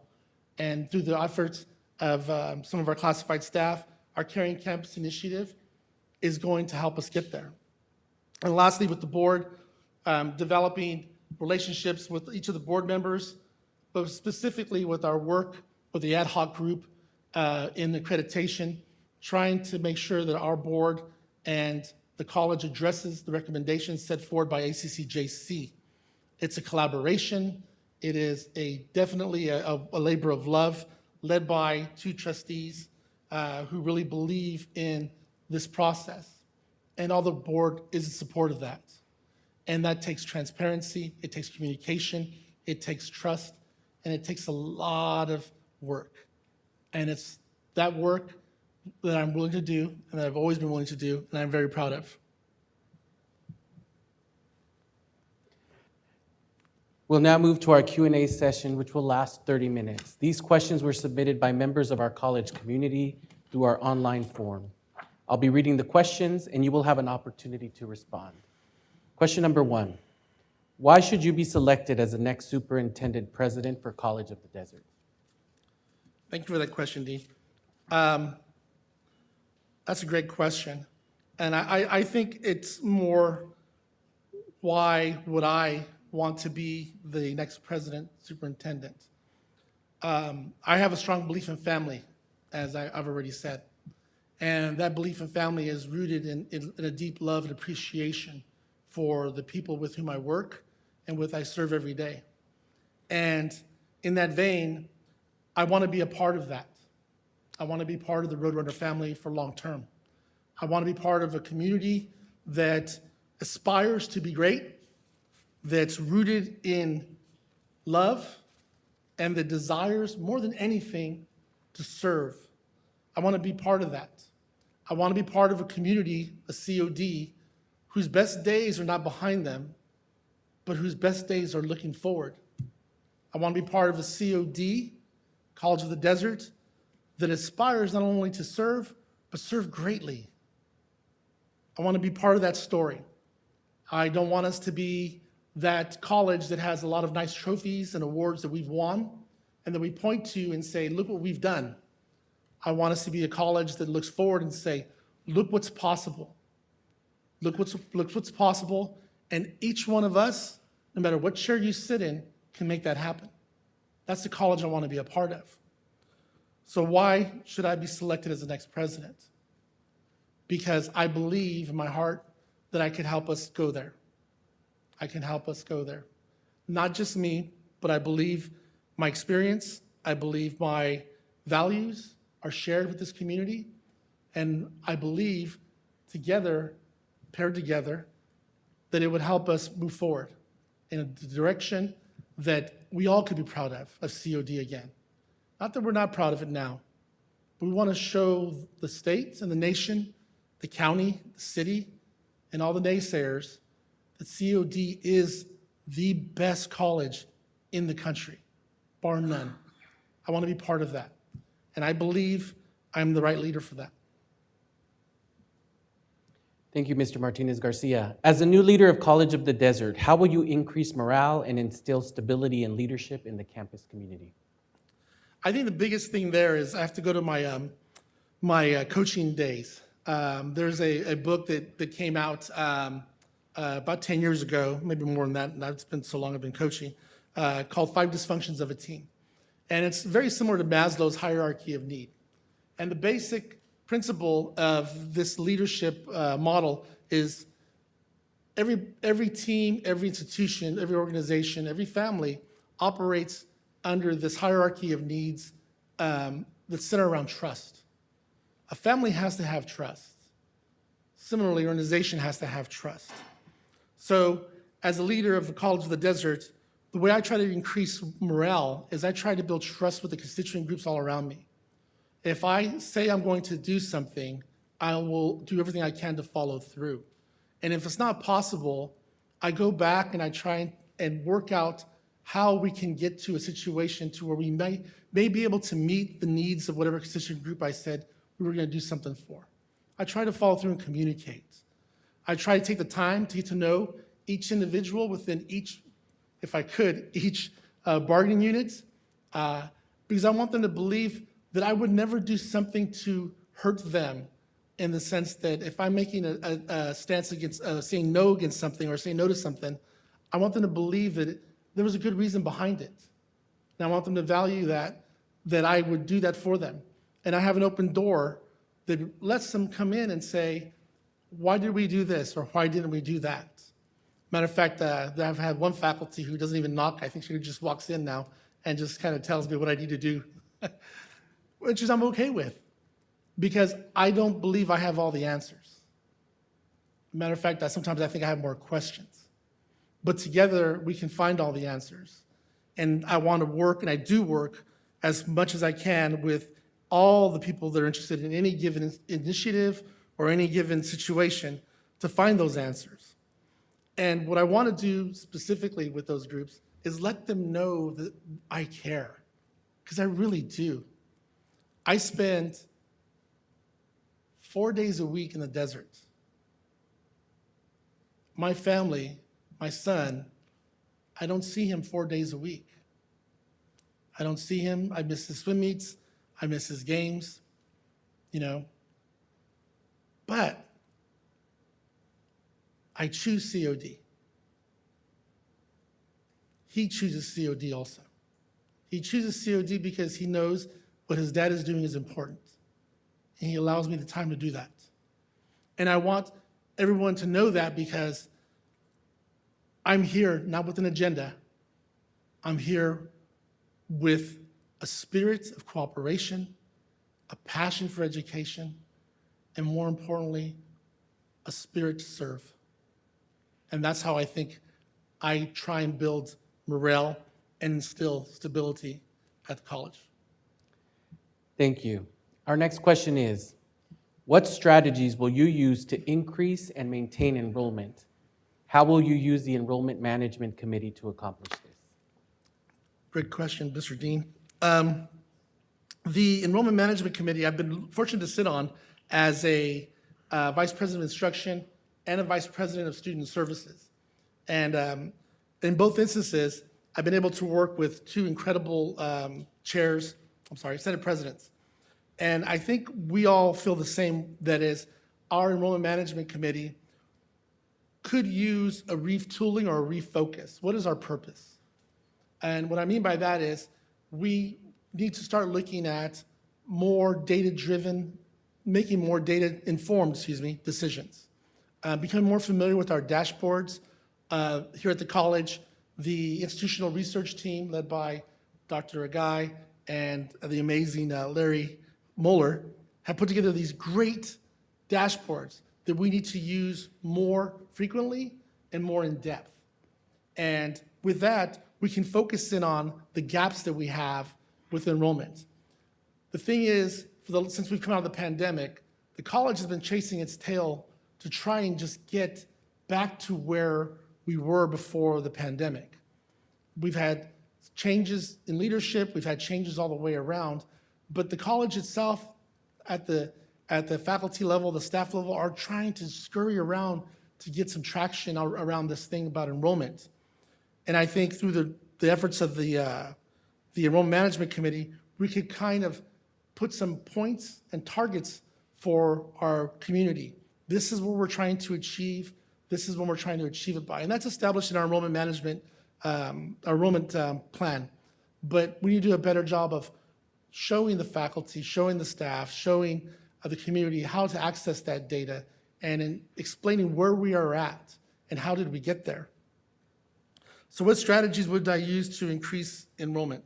One is, I think we need to do a better job of our legacy efforts. Legacy enrollments are when you go into the K-8 and you begin to cultivate a student and their interest in college there. We need to make sure that we're not only going to the high schools, but that we're diving into the K-8s to show them what college is possible, that COD is possible, and that we are not an option, we are the option. We also need to work more collaboratively and differently with our high schools through dual enrollment.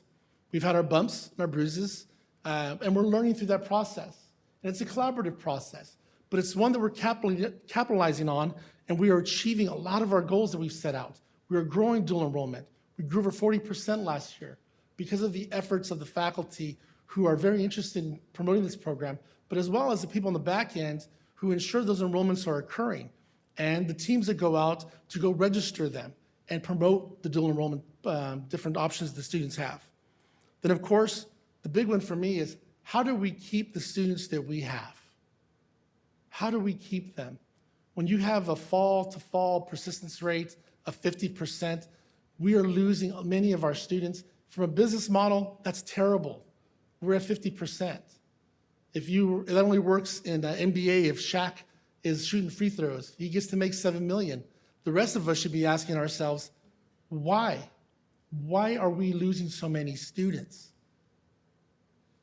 So we need to work on our persistence. So we keep more students from a business perspective. But from an ethical perspective, we're losing 50% of our students who came to us looking to fulfill their dreams. And we have to ask ourselves, how did we fail that student? Where did we go wrong? And it's easy to point the finger and say, it was them. That's an easy thing. But we as an institution need to keep asking ourselves, how can we be better? How can we improve? How can we ensure that student who comes to us in desperation because they're in need of this education, how do we ensure that they fulfill their dream? And that's what we're here to do. And we're here to make sure that they complete. So days like commencement are a true celebration of everyone who came to us to get their dream accomplished. So that's how I would look to maintain our enrollments and actually grow them. Thank you. Question number 4. Given the diverse needs of our student population, including first-generation students, adult learners, and those from historically underrepresented communities, how will you ensure that institutional policies and resource allocation actively promote equitable student success and completion? Thank you for the question. Institutional policies are set by the board. Your board is incredibly supportive of students from underrepresented communities, but students from all communities across the valley. They're supportive when you see them do things like pass a AP that promotes, you could say, information to the community of undocumented students who live in the valley that says, we will protect your data. We'll protect your data. And then also says that we will also keep you safe to the degree that we can. And reaffirms a statement that says just that.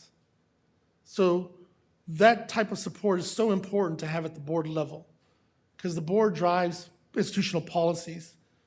And this board is supportive of every student in the Coachella Valley. I just want to make sure that that's very, very clear. And as far as the promotion of the diverse needs of our student populations and all of the different areas that are really pulling for those resources, this college is supportive as a mirror of our board of all of our diverse students and all of their needs.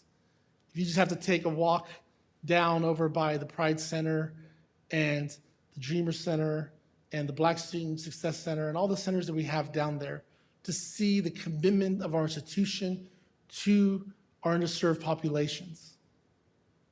It's amazing what we do.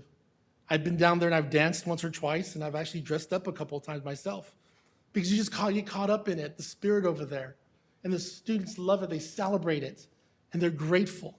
They're grateful to an institution that will do that for them. So as leaders, it is our job to figure out how to promote them and support them. And we consider their needs high priority, all students, because ultimately that's what we're here for. Ultimately, that is the reason why we have the buildings we have and we have the curriculum that we have is for our students.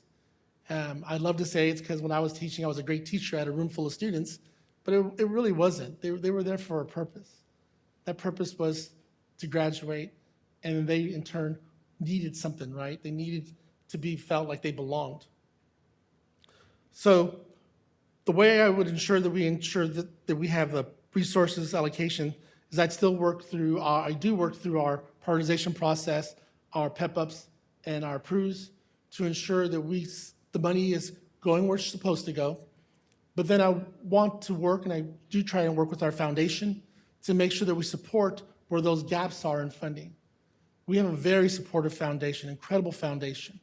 I aspired many places I've been to help build a foundation like we have. Our foundation supports our students so much so that they are buying all of the commencement wear for our students this year. What an incredible thing for a foundation to do. The generosity of this community is amazing.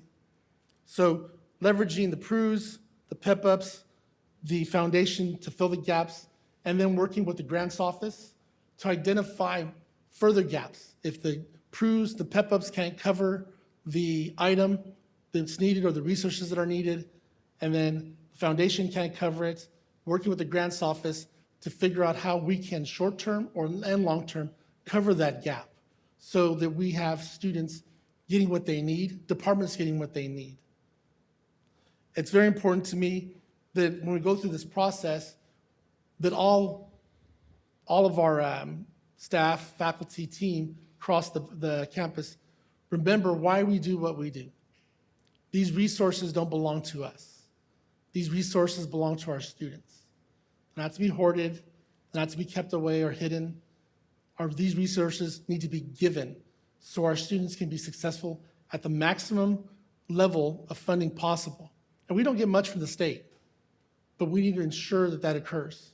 And that's very important to me because, again, our students are our greatest resource. Thank you. Thank you for your response, Mr. Martinez Garcia. How do you plan to engage and collaborate with the various constituent groups, faculty, classified professionals, students, and community partners to meaningfully address and bridge existing gaps in equity, parity, and professional development across our college? Thank you for the question. The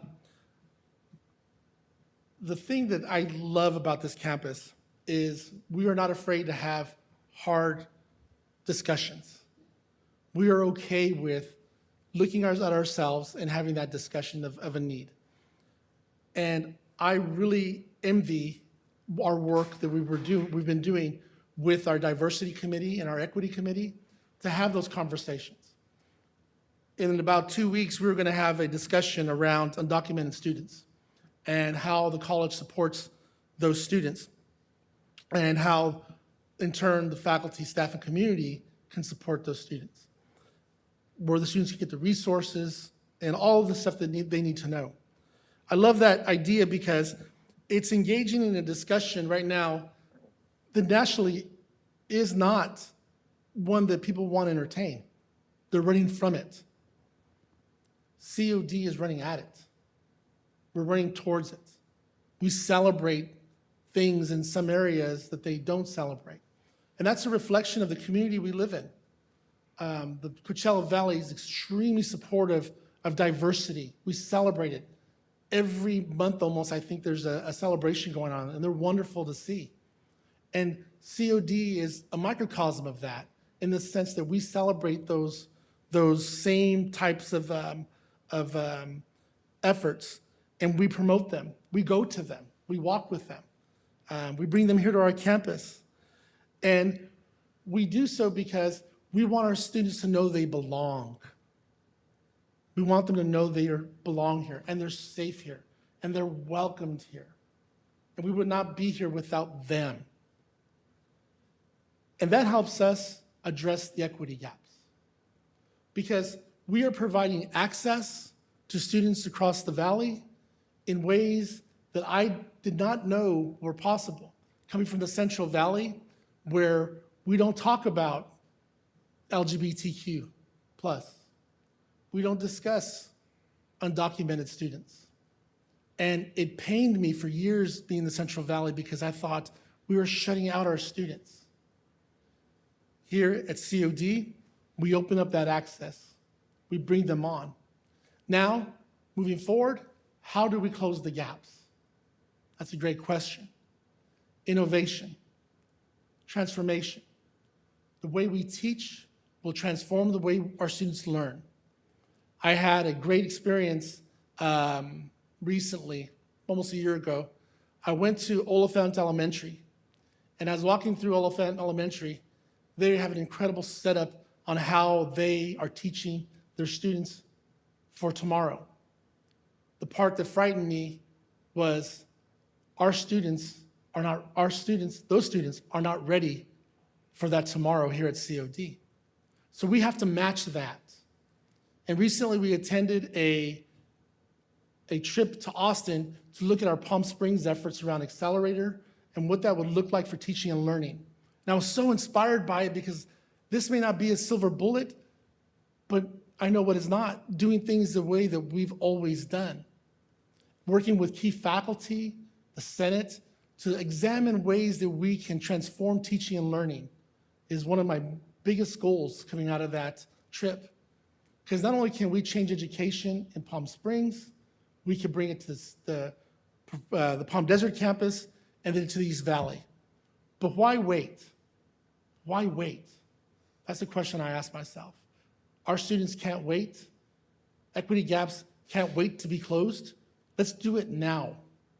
So I'm looking at ways that we, whether it be in this chair or a different chair, the college can look at ways that we can bring the accelerator, the learning that we have from that type of environment. How can we bring that to this campus today? How can we bring it to Indio today?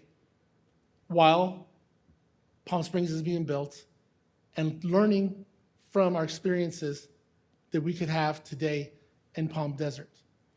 Again, that's just one strategy of many that are possible, but it's one that's thinking out of the box. And it wasn't just me, it was our team. We thought, what if we could do this? And what if it could happen tomorrow? Well, it might not happen tomorrow, but I'm going to work on it so that it'll happen sooner than later. Thank you. In the time left, is there anything else you'd like to add or leave us with?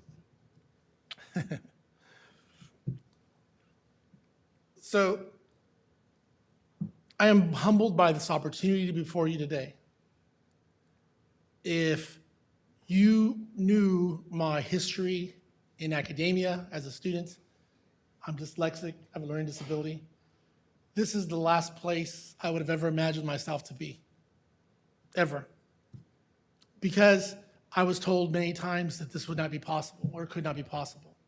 I could not achieve a degree. I probably would have to go back and work in the fields or work somewhere else because this was unattainable. But because of the community college, people like you in the stands or in the seats or on Zoom, I was able to navigate that world. And it gave me the opportunity to be here today. And that's the frame that I do everything in. That is my frame, my why also. It's I want to be able to provide experiences and opportunities for students who are marginalized, who felt unloved, who felt like they could not. I want to love our students to success. I want to love our students to success. That's the goal that I have here today. And given that opportunity, I promise you I will do everything I can to ensure that happens collectively, because no one person can do this job by themselves. It takes every single person to make that happen. And without all of you here on Zoom, we would not be the college we are today. I'm honored, I'm humbled, and I'm excited about what's before us. Thank you very much.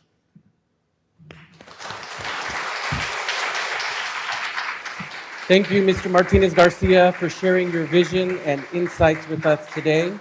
We appreciate your time and thoughtful responses. We wish you the best in the remainder of the selection process. Jason Felix will escort you to your vehicle. We will now take a short break to set up for the next candidate and begin at 8:30 p.m.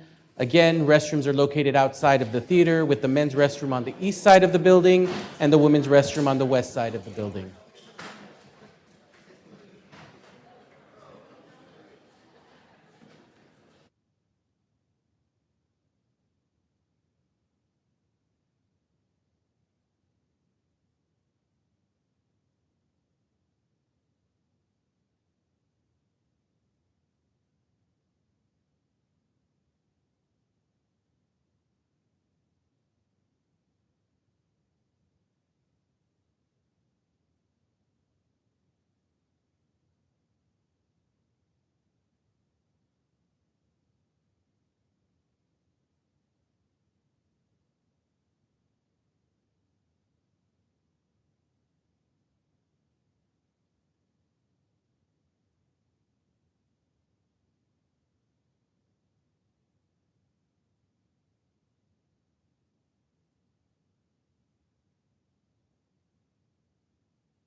If you could please take your seats.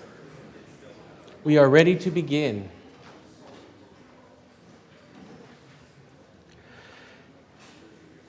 As we begin with candidate number 4, I'd like to review a few important guidelines.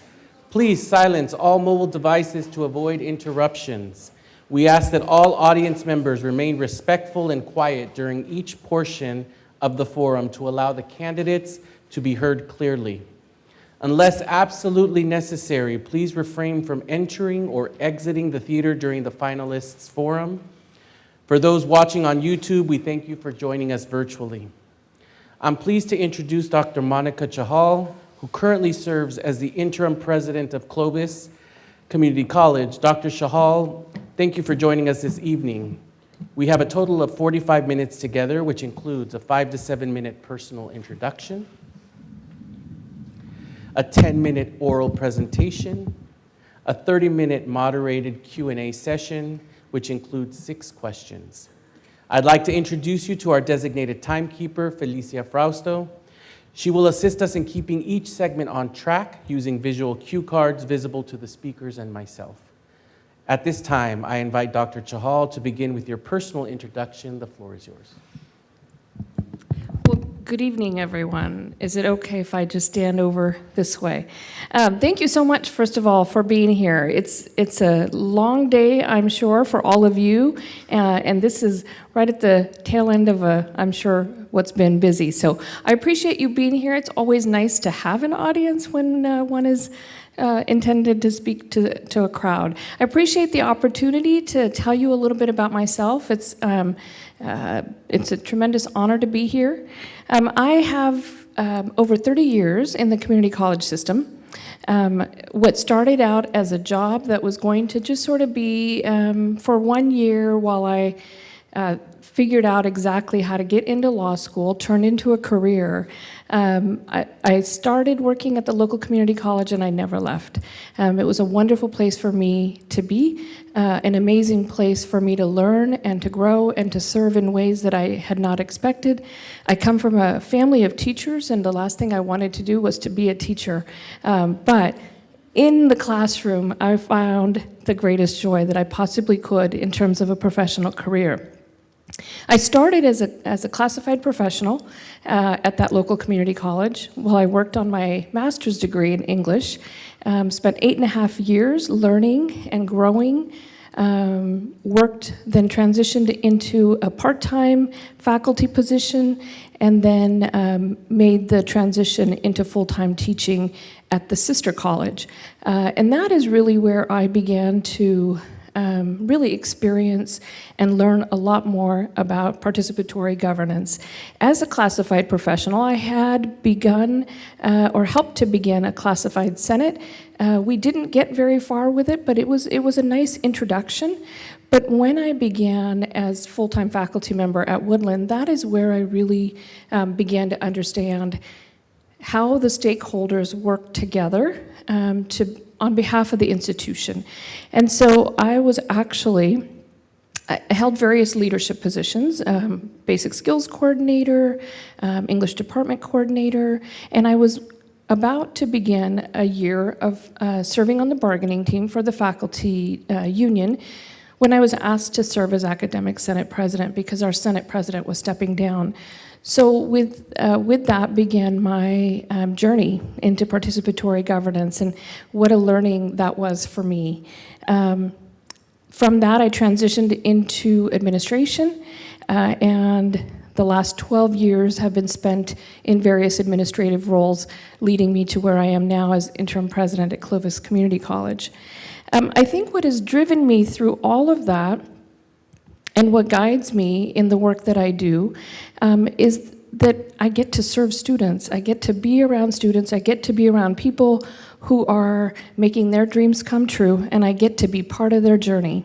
And so I've had the great honor and privilege in the last 30 years to be able to participate, to help create systems, and to restructure systems so that more can have access, so that more can participate, so that more can then find their paths to wherever it is they're going.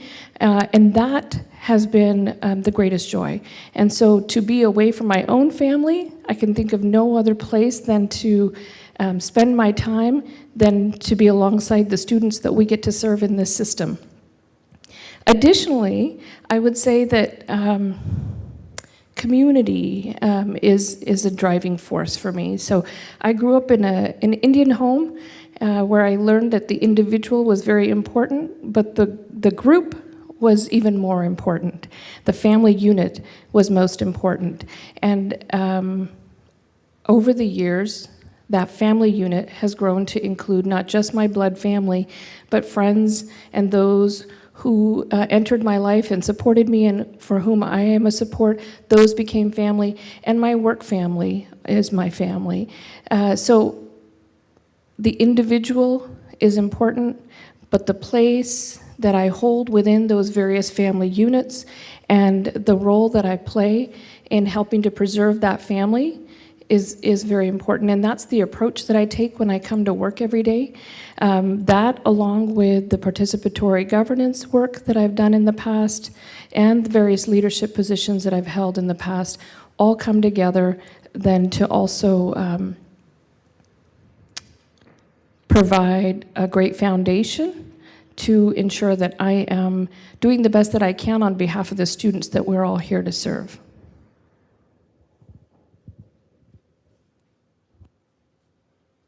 Thank you, Dr. Chahal.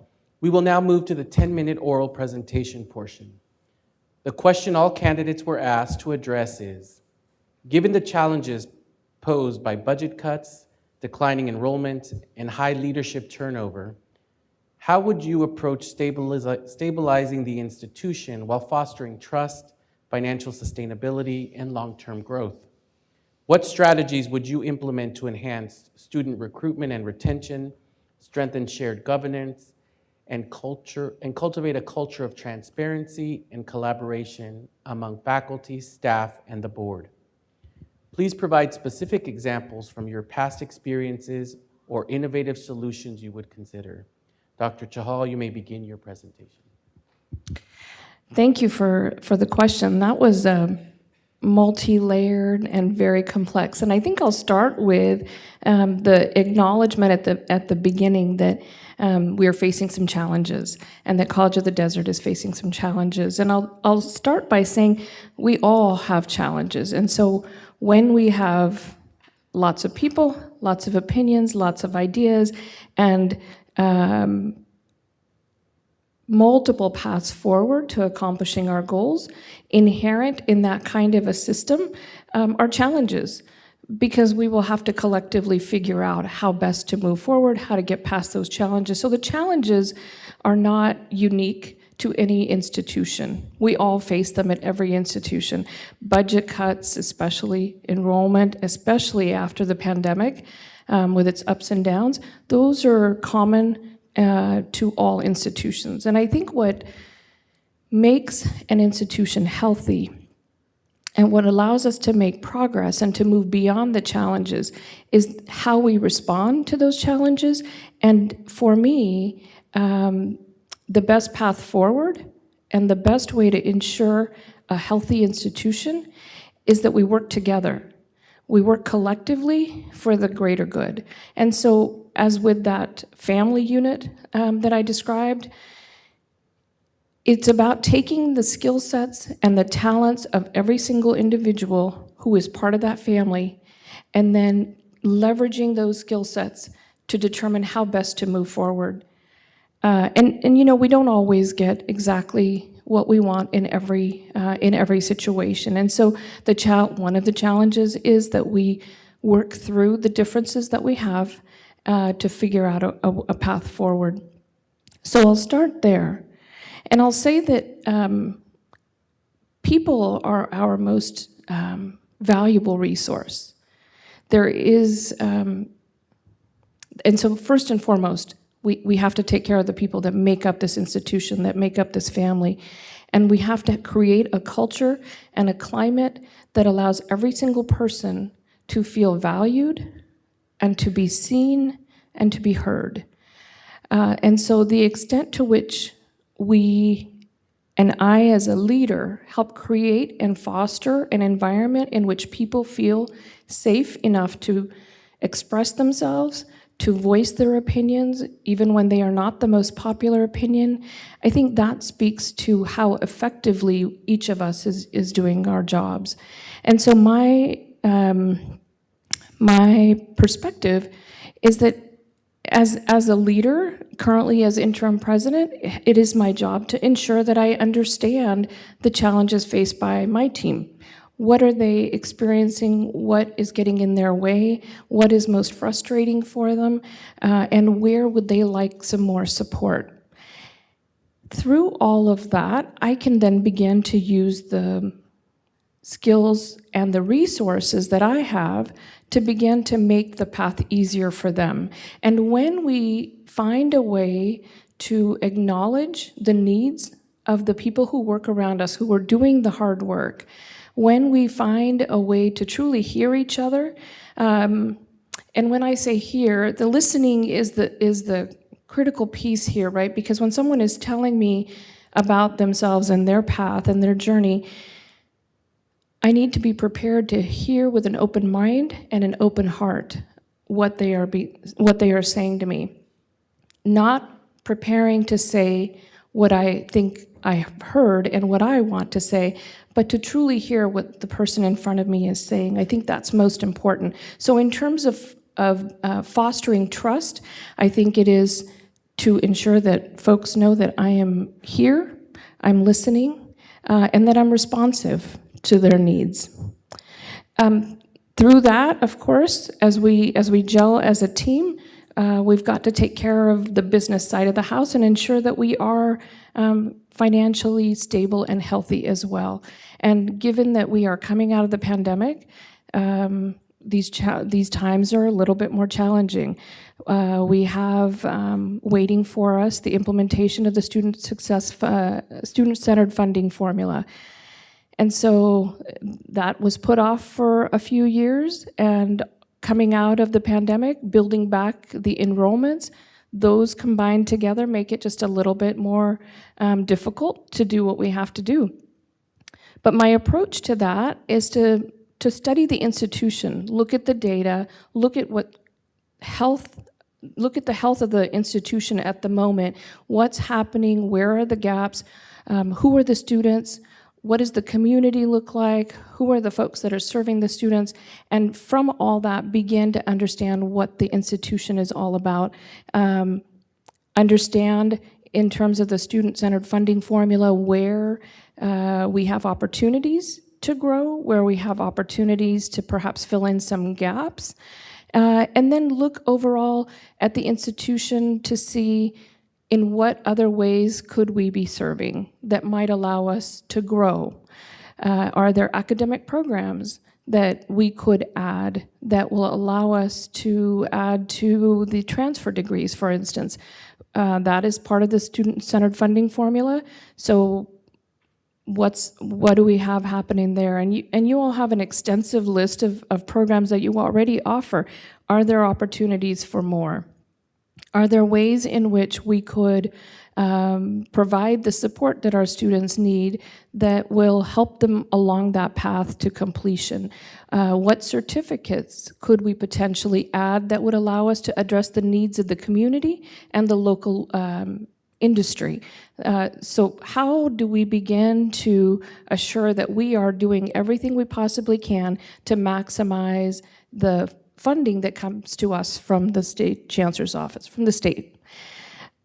In all of that, of course, there's also an opportunity for foundation to play a part. How does our community view us? What are we doing to show them the ways in which we are serving our students, and try and build friendships there to show them what we are doing for our students and what our students are capable of, to show them that an investment in this college and in our students is a worthwhile one. Running out of time, so I'll be quick. For long-term growth, of course, we have to pay attention to our community. We are a community college. We are part of this community. We must do our due diligence to assure that we are serving that community, that we are growing with the community, that we are responding to their needs and responding to industry. In terms of student recruitment and retention, because that is ultimately what is going to ensure us that financial stability. I think, again, paying attention to what our community is telling us, what we can do to grow, to serve better, to serve more effectively, and serving effectively changes with time, depending on what's happening in the community. So being mindful of that. I would say that in my past, at Clovis specifically, I've been part of supporting curriculum, some very innovative curriculum, some competency-based education, dual enrollment. I've also supported the writing of grants. I've myself contributed to the writing of grants. And then currently, as president, helping to nurture and sustain relationships with our donors has been part of my daily responsibility. I think also, if we are to get all of this work done, we're going to need to assure that our team is working together, that people are pulled together and able to contribute in ways in which the institution makes progress and moves forward collectively. And so using the participatory governance structures that are currently in place to ensure that everyone has a voice in the governance of the institution, that everyone gets to participate. And so currently, and of course, having been a Senate president, I absolutely understand the value of having people involved in every step of the functionings of the college. So currently, I hold monthly meetings with ASG representatives, or our student body president, as well as our student trustee. I have a monthly meeting with the classified Senate leadership, their president, vice president, and their secretary. And then I have a monthly meeting with the academic senate, their president and vice president. With each of those, I have other faculty, other staff who participate with me. So with the ASG meetings, we have their advisors. With classified Senate, we have the Vice President of Administrative Services, who herself was previously a member of the classified Senate. And with Academic Senate, I have both the Vice President of Instruction as well as the Vice President of Student Services participating, so that we are working collectively together.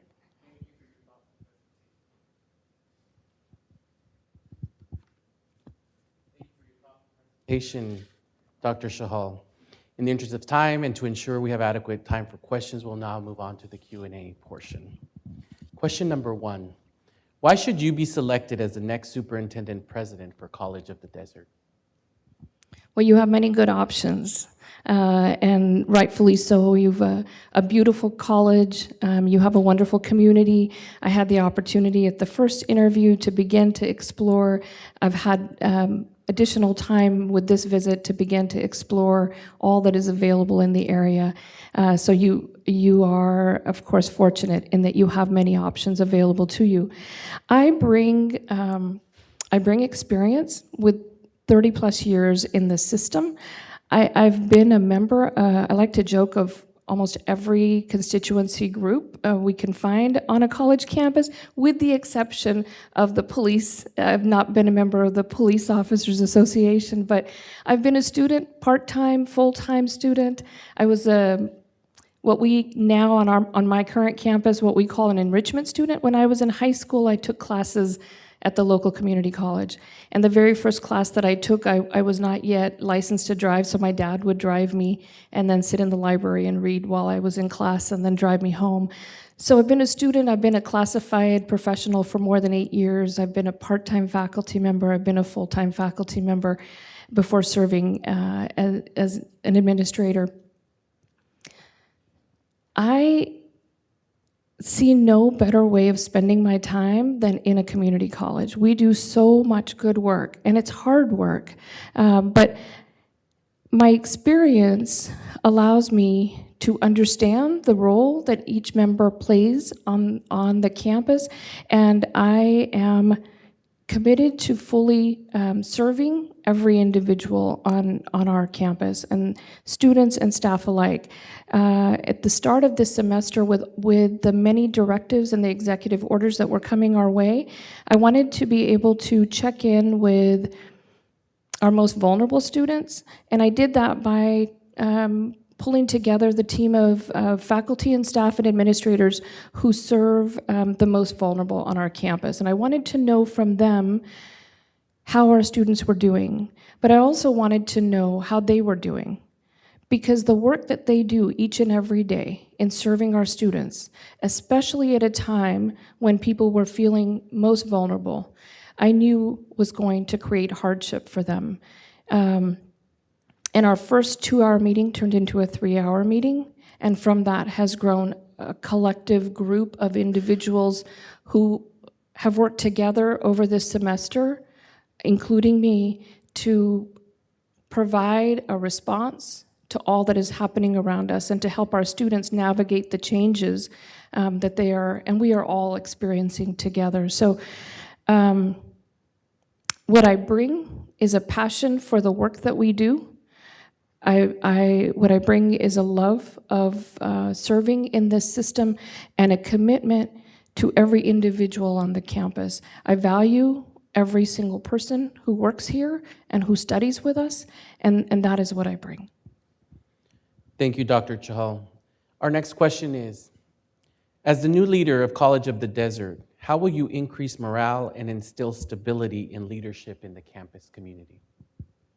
So I think we have I call them the rules of the road, the collective bargaining agreements, the governance structures, the plans that we write together.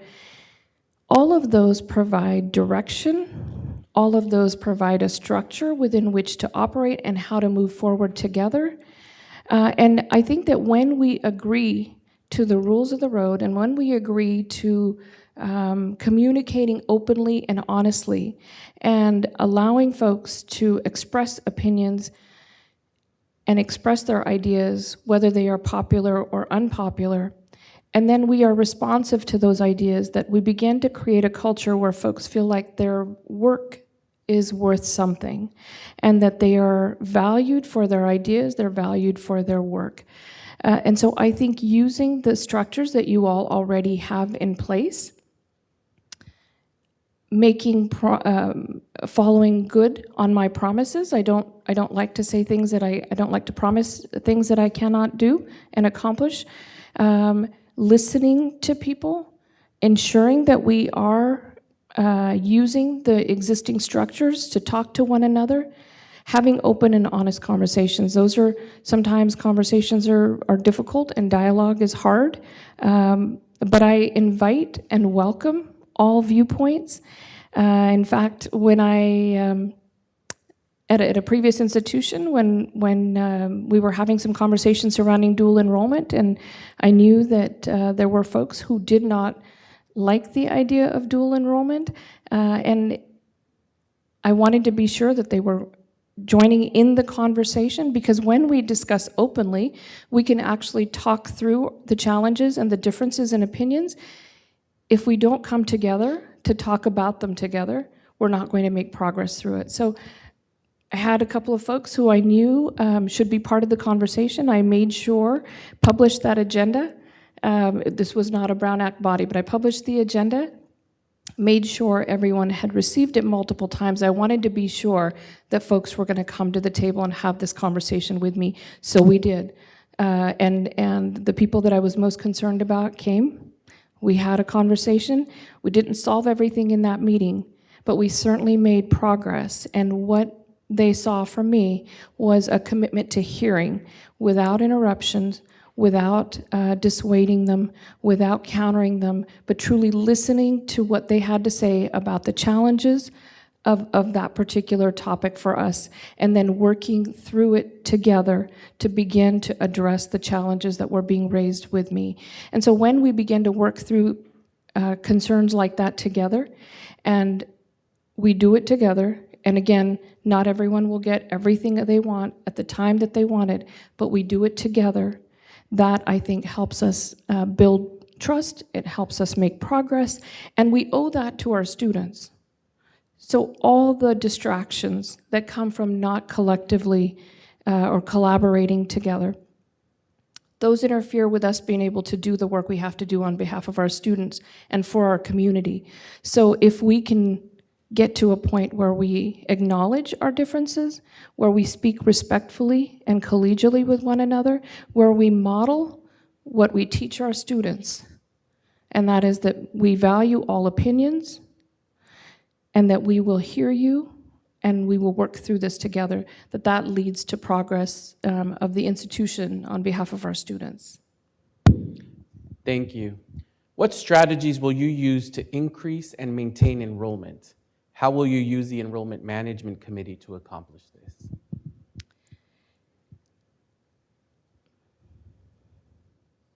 I think there are lots of tools available to use in terms of enhancing enrollment.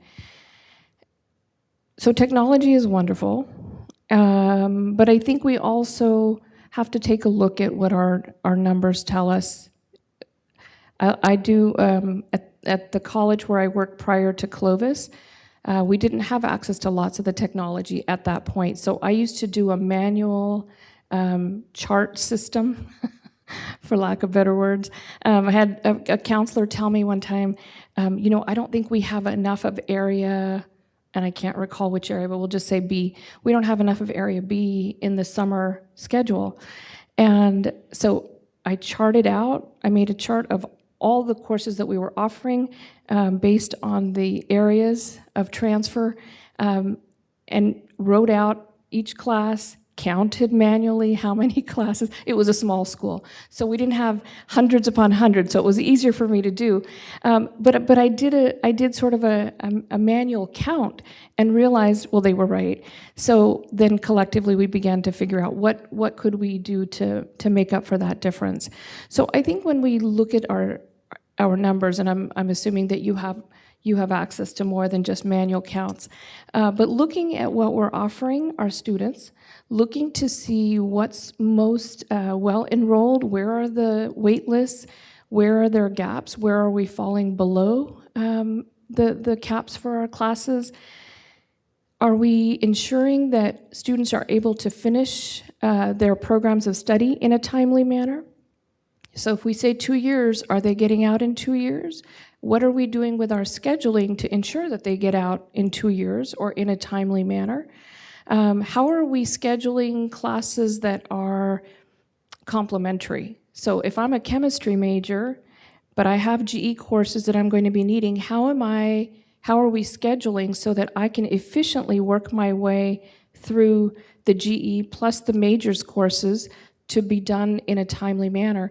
I also likely have work and other responsibilities. So it would be great if everything is bundled nicely so that I can get through my classes and then get to tutoring if I need to get to tutoring, and then get to work if I need to get to work. So looking at how we schedule, I think, is an important part of enrollment management. Using the ed plans that our counseling teams are likely collecting, using that information to project where greatest need is going to be and what kinds of classes are going to be in demand for the year or the next 2 years, ensuring that our students know if we have a pattern to scheduling certain classes and when we offer them. If there are certain classes that are only offered in the spring, some in the fall, then students, if they're aware of that and can plan accordingly, that's always, of course, helpful. And then whatever work is being done at the Enrollment Management Committee, and I don't recall, I apologize, exactly who's involved. I'm assuming it's a multi-constituent governance group and likely responding or reporting to a college council group. But whatever work is being done there, listening and talking to that group about what we know, what we don't know, how to collect the information that we don't know, and then beginning to craft a schedule that will best serve our students. I think the collaborating across between student services and instruction, finding ways to ensure that we are supporting our students not just in the classes, but through tutoring, advising, any other way in which they need it, to make sure that they're able to access the services that they need to access when they're on campus for the classes. And if they're online, well, then how do we provide that same type of support to the online students? Because if they're enrolled exclusively online, they may not be coming to campus at all. So how do we provide the services to ensure that they're going to keep up with the work that they have in their online classes? If they're partly online, partly in person, fantastic. We may be able to reach them differently. But I think students today learn differently than they did 6 years ago, right? Technology has become, we leverage technology in different ways, and we know that we can do more when we use that technology. So how do we, as an institution, leverage technology to ensure that the students are getting what they need, and it's not just the classes scheduled, but the support that we provide for the students? Thank you, Dr. Chahal. Question number 4. Given the diverse needs of our student population, including first-generation students, adult learners, and those from historically underrepresented communities, how will you ensure that institutional policies and resource allocation actively promote equitable student success and completion? Data. Data's our friend. In January, we have an opening day in the fall, in August, and then we have one in January. And this January's opening day, as you can imagine, was filled with lots of questions and a little bit of anxiety about what was next for us. And so one of the most frequently asked questions was, what are we doing with regard to our DEIA efforts? And what are we doing with some of the special programs that we have? Are we going to stop doing all of this work? And what I told them then is what I continue to say now when I'm asked that question. We are going to continue to serve our students in the best possible way that we can. We owe it to the taxpayers as recipients of public funds to use the money that is given to us well to serve every single student that comes to this campus. And data allows us to understand who's being served well and perhaps who's being left behind.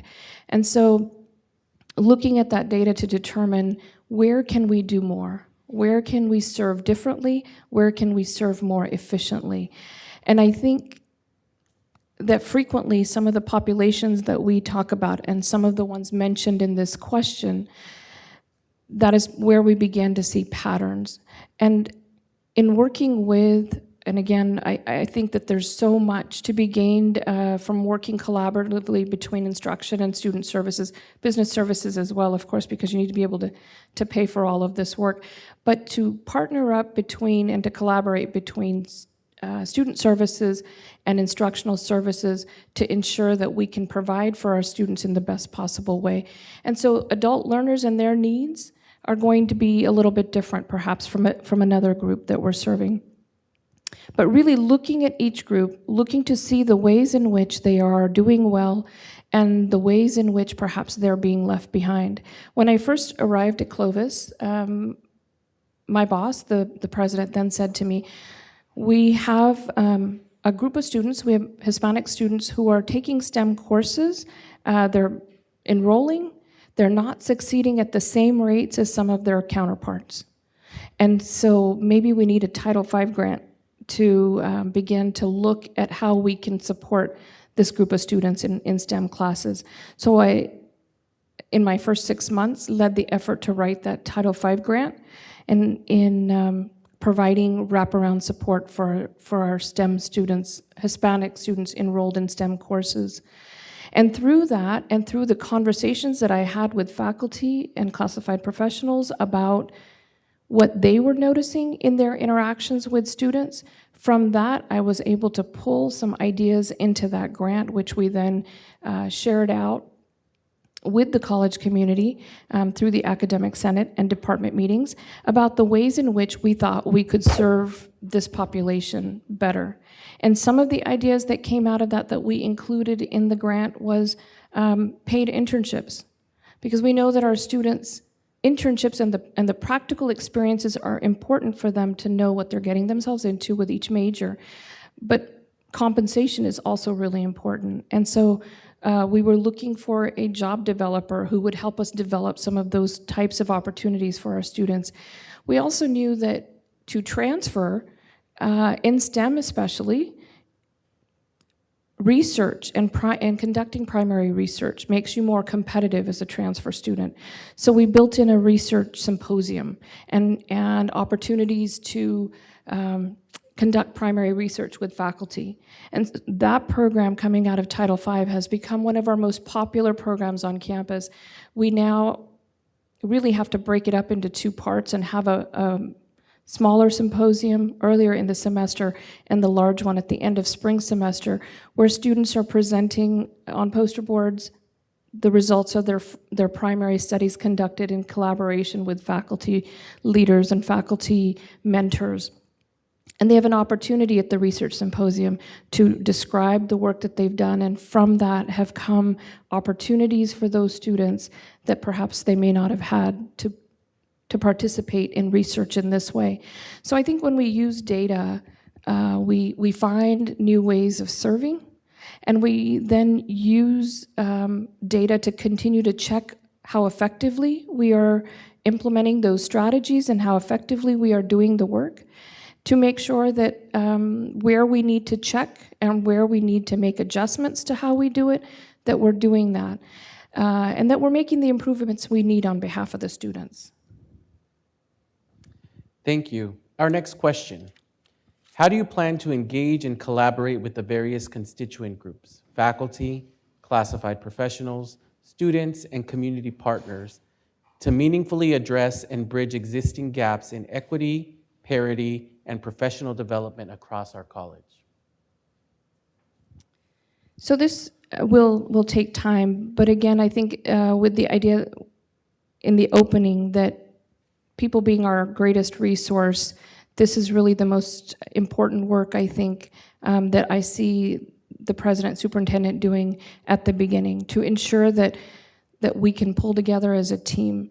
And so how would I begin to do that? I think I rely on, and I've already mentioned some of the ways in which I engage with the various constituency groups. I will add to that where and when possible, I try and attend the meetings of these groups. Sometimes it's to explain the work that we're engaged in at the moment. So we are, for instance, this year, we had 9 months to write our strategic plan. Our existing strategic plan is going to end in June. So we had 9 months to pull together a new one, and so we're working really hard and scrambling. And so that's meant that I'm available to attend meetings to explain the work that we're doing in College Council. So I like to attend the meetings, not just to share the work that's happening in College Council or other places on campus and in the district, but also just to listen. When I was an academic senate president, we regularly invited the college president and the college vice president to all of our meetings, not necessarily to present or to speak, but to listen. And when I was a dean, I checked the agendas regularly to see what was there, because it was the best opportunity for me to hear the topics of conversation to the various constituency groups and to hear their perspectives, to listen, not to speak, but just to listen, to hear the perspectives that are being expressed at those meetings. So I would naturally rely on the ways in which I have engaged with constituency groups. I would do the same here, keeping in mind that this is a different institution with different people and different needs. And so the ways in which the college is also able to tell me about how best to serve and engage. I think that's an important part of managing this work. I think communication both ways from me out to the college, and from college, the team, from this family back to me, that is something that I would want to work through with the people that I'm working alongside. How do you wish to communicate? How do you wish to be heard? In what ways do you think we can communicate most effectively? And so the first part of the, well, the always, but initially in the very beginning stage, the most important part for me would be to ensure that I understood exactly how the college community wants that relationship to be and how we are to work together. And so relying on what I already know and relying on what I do, but then listening to the needs of those who are here and doing the work that I read about on your website.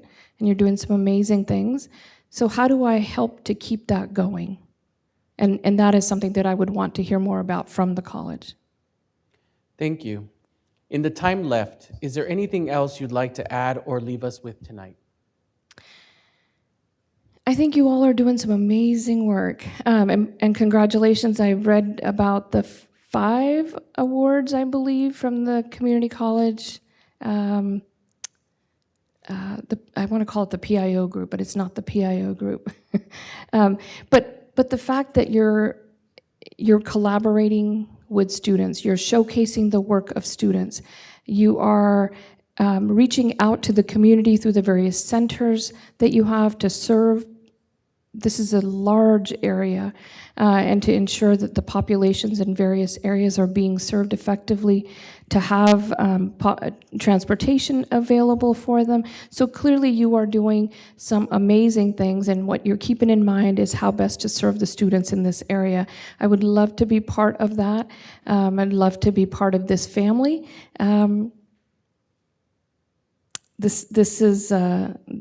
This work for me is work of passion.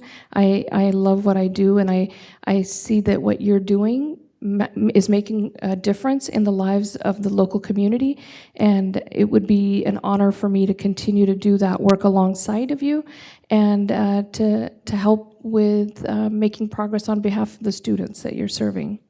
Thank you for your time.